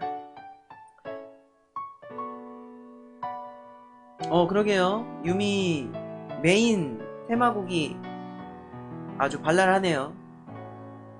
발랄한 건가? 어쨌든 잠시 우물쭈물하는 티를 보이던 나의 얼굴을 유미가 살핀다. 피곤해 보이네. 나의 안색을 확인한 유미는 금세 내 상태를 진단했다. 그래 보여? 혹시 방금 막 일어나서 마트 온 건 아니지? 눈치가 아주 빨라. 이래서 눈치 빠른 것들은 너무 정확한 진단이라 뜨끔하는 소리가 절로 마음속에서 들려오는 것 같았다. 나 혼자뿐이라면 어제 일 때문에 피곤해서 그런 거라고 변명을 하고 스스로 납득할 수 있었겠지만 유미에게 그런 변명은 통하지 않을 게 뻔했다. 나의 침묵이 대답을 대신하는 동안 유미는 다 알겠다는 표정으로 나를 바라보았다. 나는 딴청을 피우며 계산대 쪽으로 카트를 밀었다.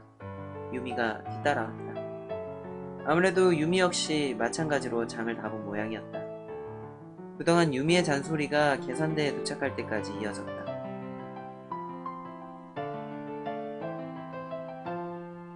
마트에서 집으로 향하는 방향도 같은 쪽이었기에 집으로 가는 길도 유미와 함께였다. 다행히 마트에서 빠져나온 뒤로는 더 이상 잔소리가 이어지진 않았다. 나는 유미와 사거리에서 나란히 서서는 신호가 바뀌기를 기다리고 있었다. 멘토링은 어땠어? 신호를 기다리다 말고 나는 유미에게 말을 먼저 건넸다. 나 가르치는데 소질 있나 봐. 그냥 선생님이나 할까? 뭐 선생님 나쁘지 않지. 며칠 전엔 장래희망으로 연구원이라고 써내지 않았어? 그러게. 아무래도 부모님은 그런 쪽으로 전공을 정하길 바라는 것 같아서 요즘 교사한다고 하면 다들 뜯어 말리잖아. 그런가? 이쪽 세계가 유독 유별난 건가? 하긴 그렇긴 하지. 횡단보도로 발을 내디는 유미로부터 들려오는 심장박동을 느낀다. 항상 꿈을 이야기할 때면 묻어나오는 기분 좋은 두근거림은 마치 내게 딱 맞는 주파수처럼 들렸다. 오늘따라 조금 잡음이 섞인 것 같긴 했지. 부모님 권유였구나. 그렇지만 가르치는 게 재밌기도 하고 어떻게 해야 될지 모르겠어. 가볍게 한숨을 내쉰 유미가 나를 바라보았다. 너라면 어땠을 것 같아? 보통 이럴 때 막 선택지 주고 이런 거 아닌가? 확실히 이게 일방통행 게임이라는 걸 느끼는 게 선택지가 없네. 처음에 딱 한 번 나오고 한 번도 안 나온 것 같은데? 선택지 같은 거?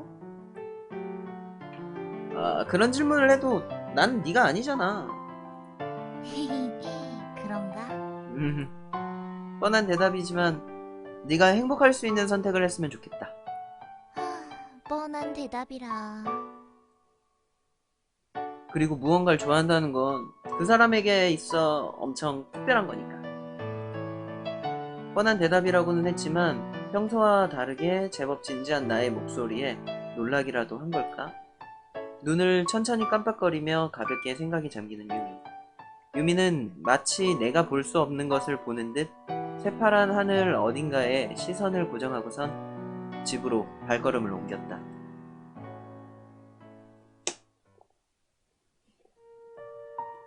집으로 돌아온 나는 소녀와 함께 간단히 점심을 해결하고 나서는 의자에 앉아 멍하니 생각에 빠졌다. 생각해야 할 것이 많았다. 유미와의 일, 현지와의 일, 그리고 유령 소녀와의 일. 무엇 하나 명료한 해답을 내리기 어려운 고민이었기에 내가 할 수 있는 일은 고작해야 우선순위 매기는 정도였다. 의자를 당겨 데스크탑 앞에 앉았다. 아직 몸에 남아있던 어제의 피로가 내게 하품을 강요했지만 나는 애써 이를 억누르며 데스크탑을 켰다.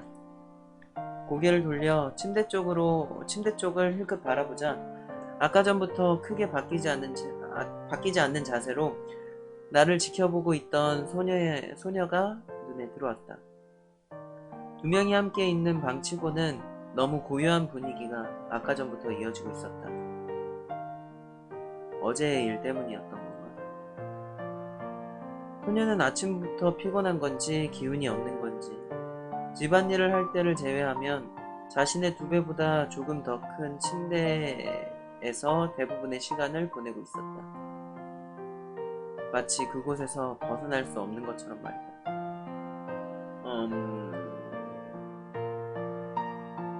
소녀의 기운 없는 모습을 보고 있자니 새벽에 있었던 일이 자꾸만 떠올랐다. 소녀에게 뭔가 말을 걸어보려 했지만 마땅한 문장이 떠오르지 않았다.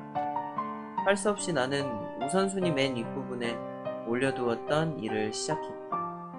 침묵은 그대로 이어져 방에는 마우스를 딸깍하는 소리와 키보드를 두드리는 소리만이 이따금 들려올 뿐이었다.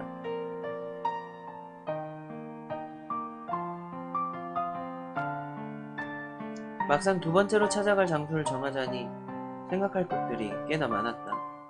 정확히 이야기하자면 마음에 걸리는 것들이 많았다고 해야겠지. 그런 것들 중 소녀의 힘이 없어 보이는 모습이 없었다고 한다면 그건 거짓말일 것이다. 그렇게 장소를 정하기 이전에 찾아볼 장소의 범위를 줄일 필요가 있었다. 그리고 그러기 위해선 힌트가 조금 더 필요했다.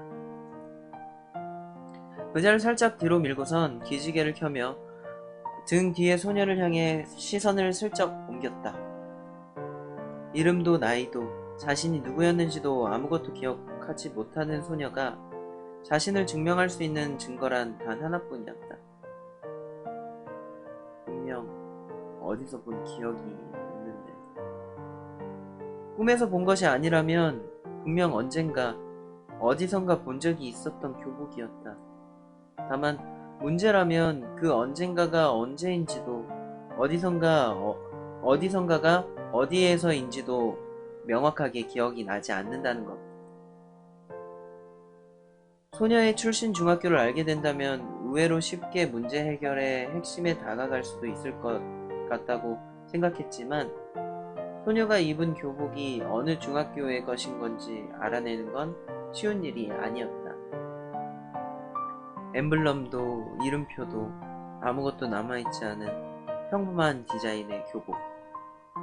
오랫동안 주변 중학교의 웹페이지를 찾아보았지만 소녀가 입고 있는 것과 같은 디자인의 교복은 보이지 않았다. 교복 디자인이 웹페이지에 나와 있지 않은 것도 있었고 최근에 교복 디자인이 바뀌어 사진과 다른 것도 덜어 있는 것 같았다. 그렇다고 근처 중학교 교복 디자인을 모아둔 자료가 있을 리도 없고 결국 그래왔던 것처럼 사망사고가 일어난 곳을 하나하나 찾아보는 수밖에 없나. 한참을 제자리 걸음을 한 것 같다며 얼빠진 얼굴로 다시 기지개를 켜려다 말고 나는 문득 고개를 돌려 다시금 소녀를 바라보았다. 저기 있잖아. 나의 부름에 소녀가 고개를 들었다. 혹시 사진 찍어 본 적은 있어? 사진 말인가요? 나의 질문을 들은 소녀는 하는 소리를 내며 고민을 하더니 이내 평범한 대답을 내놓았다. 글쎄요. 찍어본 적이 한 번도 없는 것 같진 않지만 기억이 안 나네요. 아니, 살아있을 때 말고 유령이 되고 난 뒤 말이야. 네? 당혹스러움이 섞인 시선이 나를 향한다. 소녀는 내 질문이 가진 의도를 도저히 모르겠다는 듯 나를 빤히 바라보았다. 왜 간혹 유령이 사진에 찍히는 경우가 있잖아. 심령 사진이라던가. 그런 것처럼 네 모습이 다른 사람 눈에는 안 보이더라도 사진에는 찍힐 수 있지 않을까 해가지고. 심령 사진이라 그럴 수도 있겠네요. 그런데 갑자기 사진이라니 제 사진이 필요한 일이라도 생긴 건가요? 아주 잠깐 여태껏 느꼈던 침묵과는 다른 느낌의 정적이 감돈다. 욱해될 여지가 있는 발언이었던 걸까? 네 사진이 필요한 건 아니고 정확하게 말하자면 네 교복 사진이 필요한 거지. 소녀는 그제야 내 의도를 파악했는지 고개를 끄덕였다. 찾아보려는 거죠? 인터넷 힘 좀 빌리려고. 충전기 위에 올려져 있던 휴대용 태블릿을 꺼내 들고는 카메라 기능을 켰다. 그러고는 침대 위에 앉아있는 소녀의 모습을 카메라 렌즈를 통해 바라보았다. 화면에 보이는 건 텅 빈 침대의 모습뿐이었다. 태블릿의 화면을 한번, 그리고 태블릿 너머의 현실을 한번 이렇게 번갈아 가면서 보았다. 누가 거짓을 말하는 것이고 누가 진실을 말하는 것일까? 철학적이구만. 고작 태블릿 하나를 사이에 두고 비추어진 두 세상이 각기 다른 주장을 하고 있었다. 셔터 버튼을 누르자 찰칵 소리가 제법 날카롭게 들려왔다. 소녀를 향하고 있던 카메라 렌즈가 거두어지자마자 소녀는 곧장 침대에서 일어나 나를 향해 다가왔다. 어떻게 됐나요? 소녀도 궁금했던 모양이었다. 자신이 존재한다는 사실이 사진이라는 현상을 통해 증명될 것인지가 말이다. 역시, 아이고, 안 찍히네. 그러게요. 갤러리에 저장된 사진에서 소녀의 모습은 찾을 수가 없었다. 그저 텅 빈 침대만이 사진 속의 피사체로 덩그러니 놓여있을 뿐. 소녀는 뭔가 허무하다는 듯 다시 침대로 돌아가 풀썩 몸을 뉘었다. 시계를 보니 벌써 6시가 다 되어가는 중이었다. 평소 같았더라면 침대에 누워서 무기력하게 시간을 보내고 있을 사람은 소녀가 아닌 나였을 텐데. 유령 소녀 덕분에 나는 지금 침대가 아니라 책상 앞에서 성실한 척 하고 있었다. 유미도 그렇고 소녀도 그렇고 어쩌면 현지도 그렇고. 내 주변에 나를 타의적으로나마 성실한 사람을 연기하게 하는 사람들이 있어서 다행이라고 해야 할까? 아이고, 연기라. 생각해보니 나는 이미 다른 사람을 연기하고 있는 중이었지. 어쩌면 이 말도 안 되는 세상이 거짓을 말하고 있었다 해도 나는 그리 놀라지 않을지도 모른다. 약간 그런 건가? 이쪽 세계가 인공지능이라던가 기계화된 거, 과학이 발달된 것도 있고 AI에 관련된 그런 것도 나오고, 또 우리가 사는 실제 세계가 시뮬레이션이라고 가정한다고 해도 아니라는 거에 대해 반박할 게 별로 없어서 시뮬레이션일 가능성이 있단 말이에요. 생각보다 높고. 약간 그런 개념인 건가? 다시 한번 갤러리에 저장된 사진을 바라보며 그렇게 생각했다.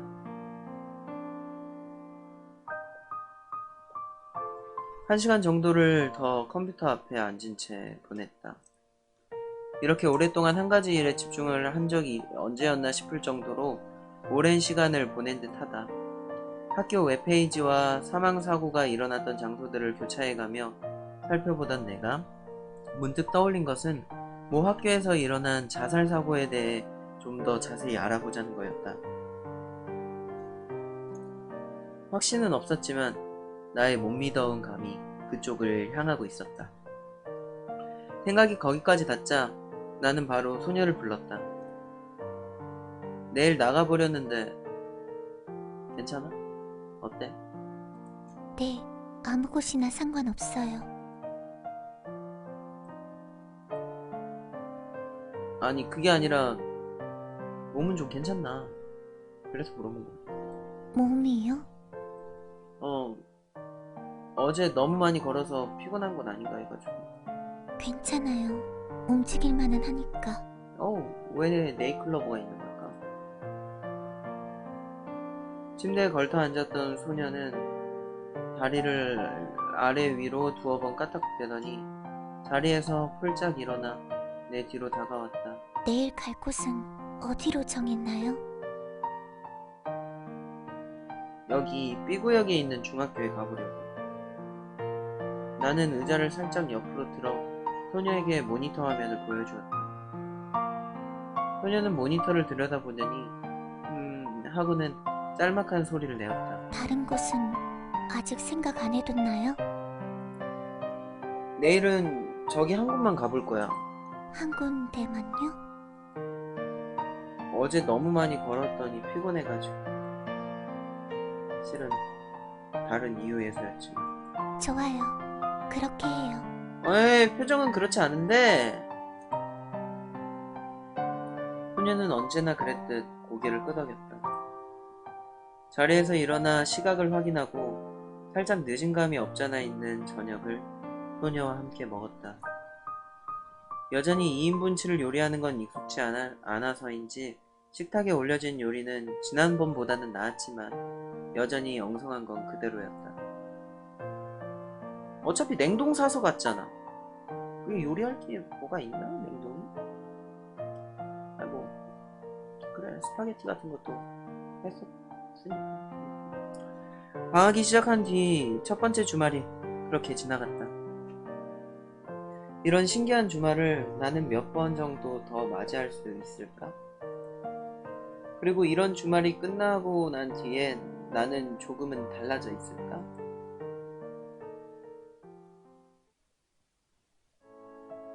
어제보다는 조금 이른 그저께와 비교하자면 조금 늦은 시각에 잠에서 깬 우리는 간단히 뱃속을 채우고 열차를 탔다. 목적지는 어제 이야기했던 대로 B구역에 있는 한 중학교였다. B구역의 터미널에 도착해 밖으로 나오자 어제 잠에서 막 깼을 때 봤음직한 높이에서 태양이 우리를 비추고 있었다. 소녀와 함께 목적지를 향해 걸었다. 보도블럭 위로는 새까만 그림자가 들이운다. 홀로 보도블럭 위를 떠다니는 새까만 그림자는 아무래도 소녀의 존재를 인정하지 않는 모양이었다. 중학교라고 했죠? 거기선 어쩌다 사람이 죽은 건가요?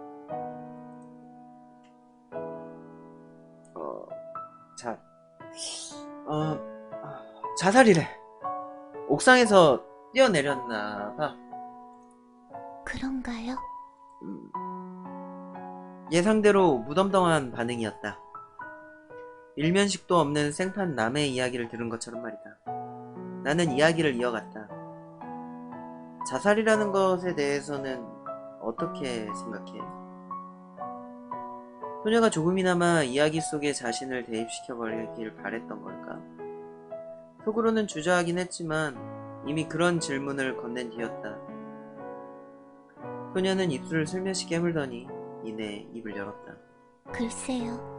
살아있었을 적에 제가 어떻게 생각했을지는 잘 모르겠지만 왠지 그리 멀리 있지는 않은 느낌이에요.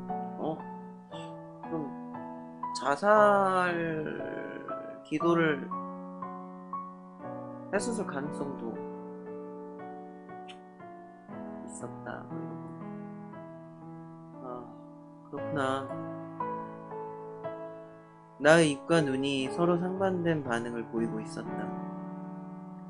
미묘하게 떨리는 나의 동공이 이해하지 못했다는 이야기를 소녀에게 건넨다.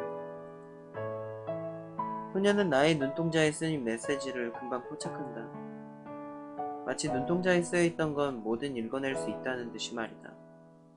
가벼운 한숨과 함께 소녀가 말한다. 잘 모르겠어요. 그냥 그런 기분이 들어요. 그런 이야기를 소녀는 아무렇지도 않게 읊조렸다. 아무렇지도 않았다는 건 아니었을지도 모르겠다. 소녀의 눈동자에서 느껴지던 공허함이 오늘따라 더욱 싸늘하게 다가왔으니까. 화창한 날씨를 머금은 학교 운동장의 분위기는 아까의 이야기가 무색할 정도로 밝았다. 운동장에서는 마침 학교 간의 친선 야구 경기가 열리고 있었던 모양인지 응원하는 학생들이 가득 들어차 있었다. 교문을 사이에 두고 나는 잠시 발걸음을 멈춰 운동장을 바라보았다.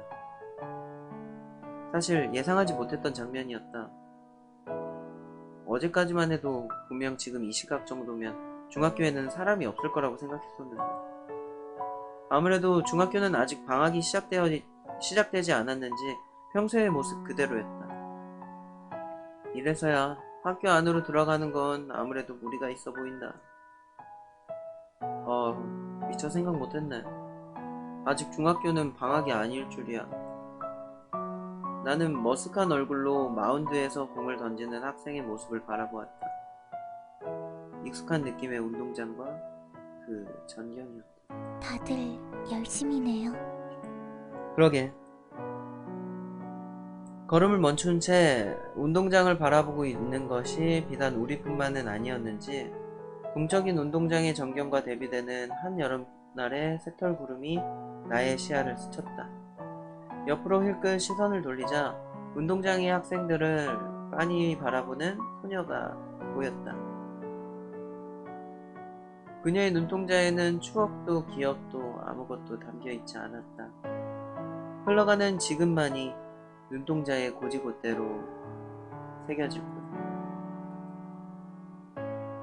무심한 듯 운동장을 바라보고 있던 소녀의 모습에서 떠올린 건 또다시 그곳에서의 기억이었다. 중학교에서의 마지막 여름. 여느 때보다 치열했고 누구보다 간절했던 그 순간이 있었으련만 어째서인지 그 기억은 흐릿하게 남아 막연한 감정을 남겨두고 있었다. 망각의 마법에라도 걸려버린 것처럼 흐릿해져가는 2년 전의 기억을 움켜잡았다. 마치 수년 전의 기억 같은 그 여름의 일들이 어렴풋이 떠올랐다. 마운드 위에서 공을 던지는 내 모습. 그런 나를 진심으로 응원해준 단 한 사람. 하지만 불완전하게 재구성된 흐릿한 추억은 말 그대로 흐릿한 감상만을 남길 뿐이었다.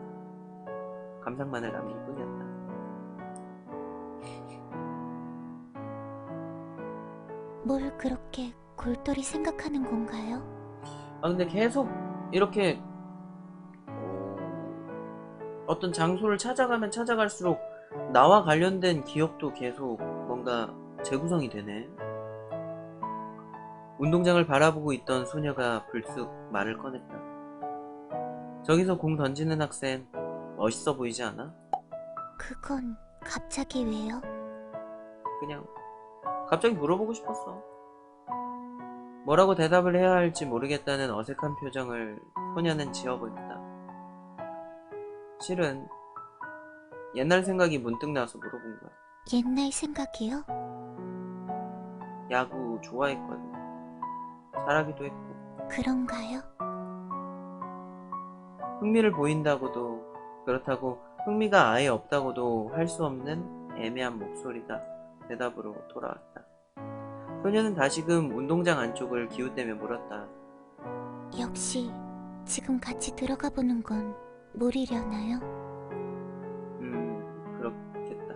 그럼 저 혼자만이라도 들어갔다 와볼까요? 아니야. 나중에 나랑 같이 들어가자. 어차피 여기만 와보려고 했으니까 시간도 충분하고 수업이 끝난 뒤에 슬쩍 들어가면 될 것 같아. 그렇지만 수업이 끝난 뒤에도 경비 아저씨라던가 여전히 남아있지 않을까요? 실수로 두고 간 물건이 있어서 돌아왔다고 하면 뭐 괜찮지 않을까? 그거야 그렇다 쳐도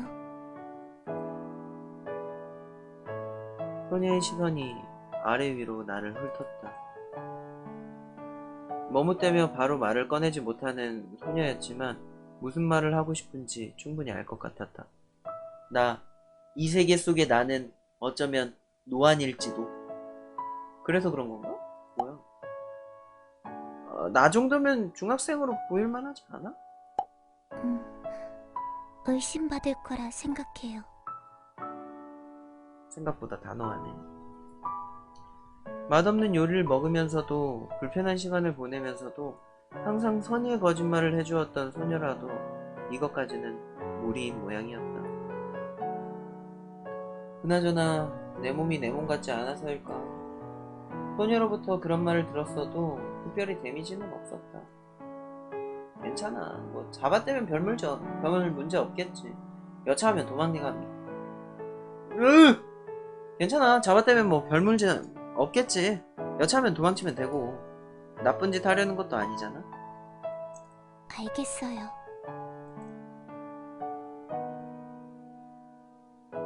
태블릿을 꺼내 시각을 확인했다. 유미랑 현지. 아주 부럽구만 주인공. 여자한테서 먼저 선톡이 왔어. 어? 부러워서 그런 거 아닙니다. 이래서 남녀공학을 나와야 해. 그렇지만 대학교는 원래 남녀공학이잖아. 그런데 나는 이런 경험이 없다? 본래 내가 문제가 있는 건 아닐까. 적어도 내신은 되어야 학교 시간이려나. 졸지에 3시간이 넘게 계획에 공백이 생겨버렸기에 나는 즉흥적으로 소녀에게 주변을 돌아다녀 볼까 하는 제안을 건넸다. 그렇게 할까요? 항상 군말 없이 내 제안을 받아들이는 소녀였다.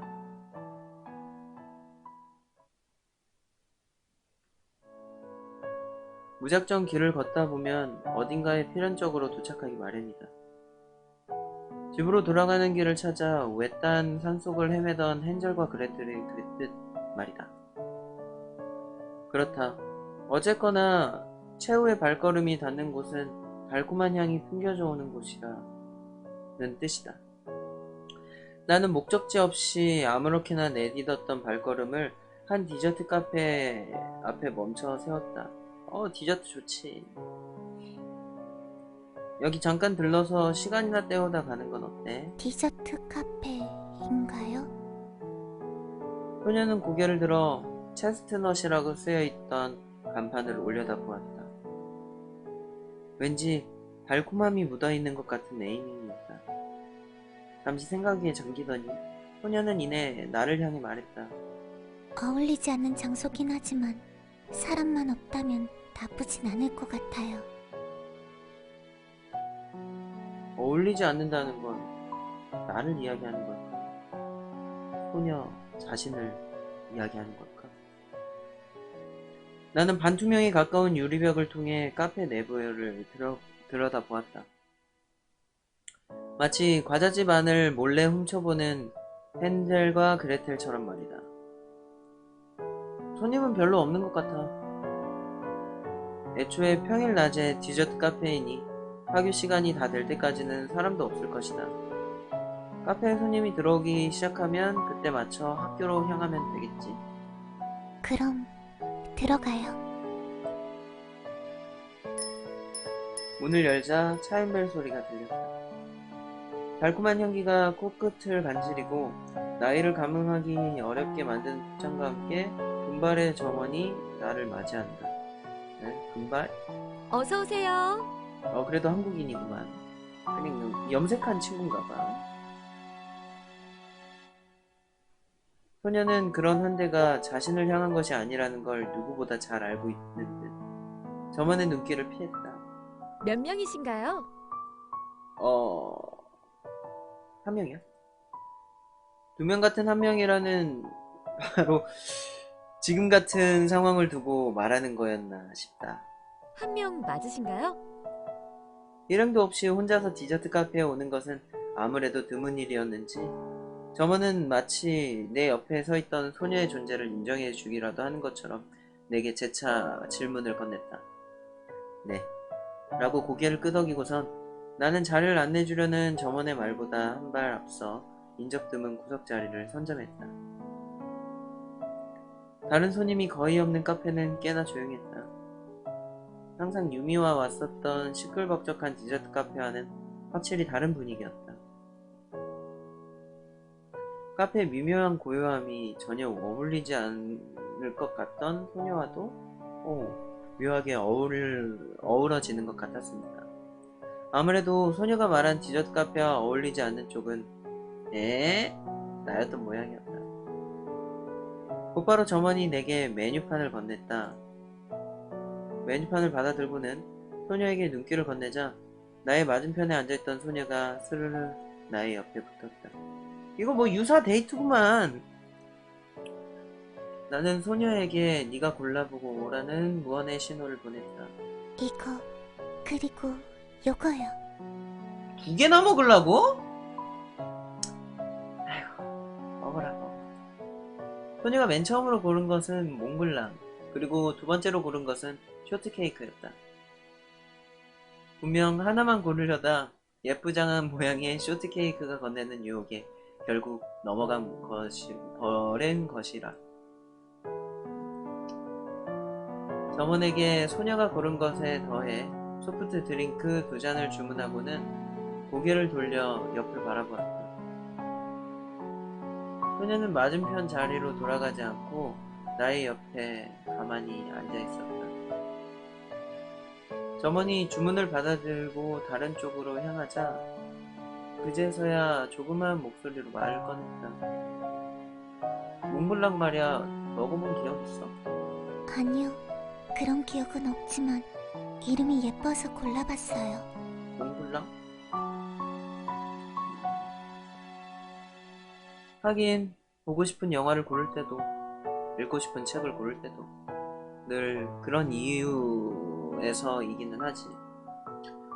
소녀는 고개를 돌려 주변을 바라보았다. 달콤한 분위기가 인테리어에서도 물씬 느껴지는 것 같은 아늑한 디자인이라는 생각이 들었다. 이런 곳에 자주 왔었나요? 자주까지는 아니지만 친한 애가 이런 곳에 종종 같이 가자고 해서 덕분에 몇 번 따라가 본 적은 있어. 나의 발걸음이 굳이 디저트 카페 앞에 멈춰선 것도 유미가 디저트 카페를 좋아해서라는 이유를 포함하고 있었다. 유미의 취미는 내가 알고 있는 나머지 한 명의 너드 후배와는 달리 여타의 여학생과 비슷하니까 혹시나 소녀도 이런 걸 내심 좋아하지 않을까 하는 지극히 개인적인 생각. 그리고 지금 그 지극히 개인적인 생각은 검증의 시간을 얼마 남겨두지 않고 있었다. 10여 분 정도가 흐르고 테이블에는 주문했던 간식들이 모여진다. 검증의 시간이었다. 먹어보고 무슨 맛인지 나한테도 알려줘. 접시에 놓인 몽블랑을 빤히 바라보고 있었던 소녀에게 그런 이야기를 건네고 소녀는 몽블랑 하나를 집어들었다. 나는 레몬티를 빨대로 한 모금 마시며 소녀의 식후감을 기다렸다. 어때? 알고 싶지 않았던 맛이네요. 어?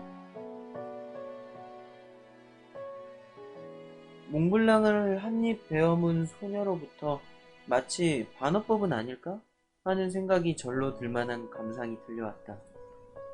하지만 소녀는 진지한 어투로 자신의 이야기가 반어법이 아님을 또렷이 알려주고 있었다.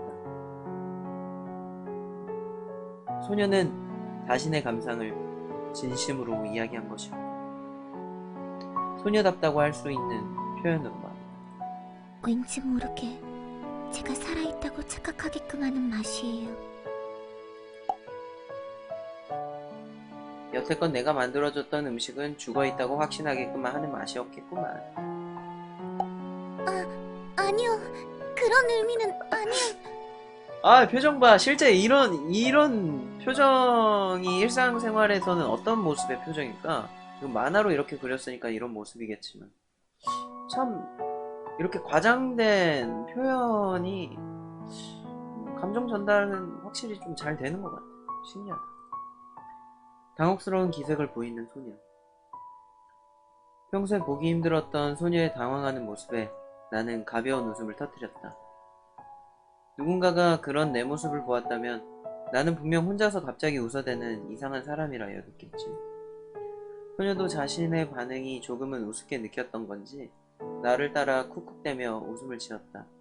그래, 좀 웃어라. 맨날 그렇게 부정적인, 어차피 저는 사라질 사람이니까, 사라질 유령이니까요. 저의 존재는 사라질 거니까 이런 것 좀 하지 말고.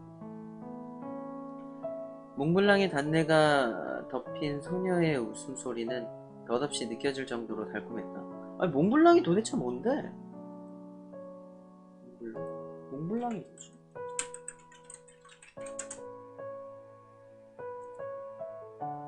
아,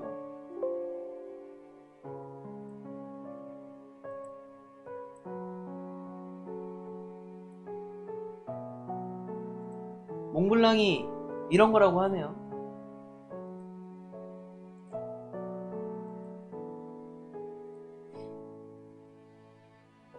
몽블랑의 단내가 덮인 소녀의 웃음소리는 덧없이 느껴질 정도로 달콤했다.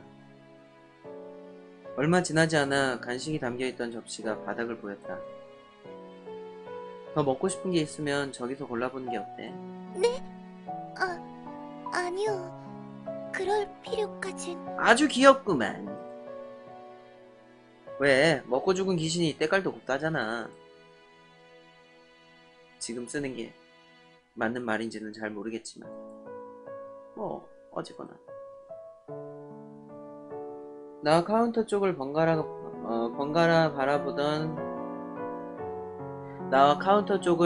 바라보며 머뭇대던 소녀가 몸을 일으켰다. 그런가요? 그럼 딱 하나만 더. 아주 귀여운 구석이 있다고? 여태껏 가끔씩 볼 수 있었던 소녀의 머뭇거림과는 조금 다른 느낌의 표현이었다. 진짜 마음에 들었나 보네. 여러분들, 특히 남성분들, 어디 가야 될지 모르겠다. 디저트가 맛있어 보이는 카페로 들어가세요. 그 가격, 물론 중요하겠지만 그녀의 기분을 돈 주고 산다고 생각하면 어떨까요? 그 정도 가치는 투자할 만하지 않을까요? 괜히 슬퍼지네. 여러가지 감정이 조합되어 만들어진 수많은 머뭇거림 중 행복에 가까운 감정들이 뒤섞여 만들어진 지금의 표현. 소녀도 내심 그런 감정을 싫어하지 않은 것 같아 보였다.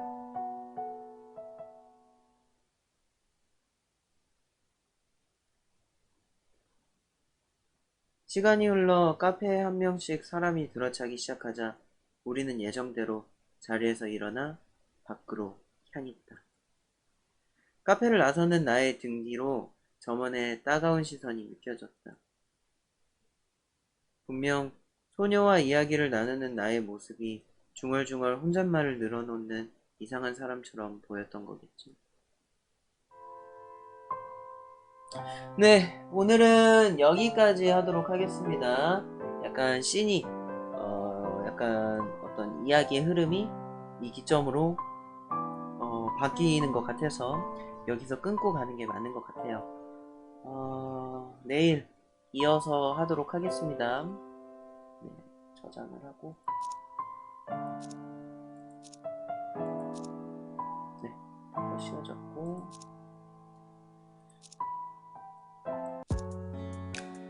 네, 그럼 오늘은 여기까지 하고 내일 이어서 하도록 하겠습니다. 지금까지 시청해주신 분들이 계시다면 너무나도 감사드리고요. 네. 내가 뭐라고 길게 말할 것도 없긴 해. 어쨌든 거듭 얘기하지만 시청해주셔서 감사하고 네, 내일 10시에 찾아뵙는 걸로 하겠습니다. 이어서 할 예정이고요. 그럼 인사하겠습니다. 집바, 선바, 빠잉빠잉. 네, 감사합니다. 뿅.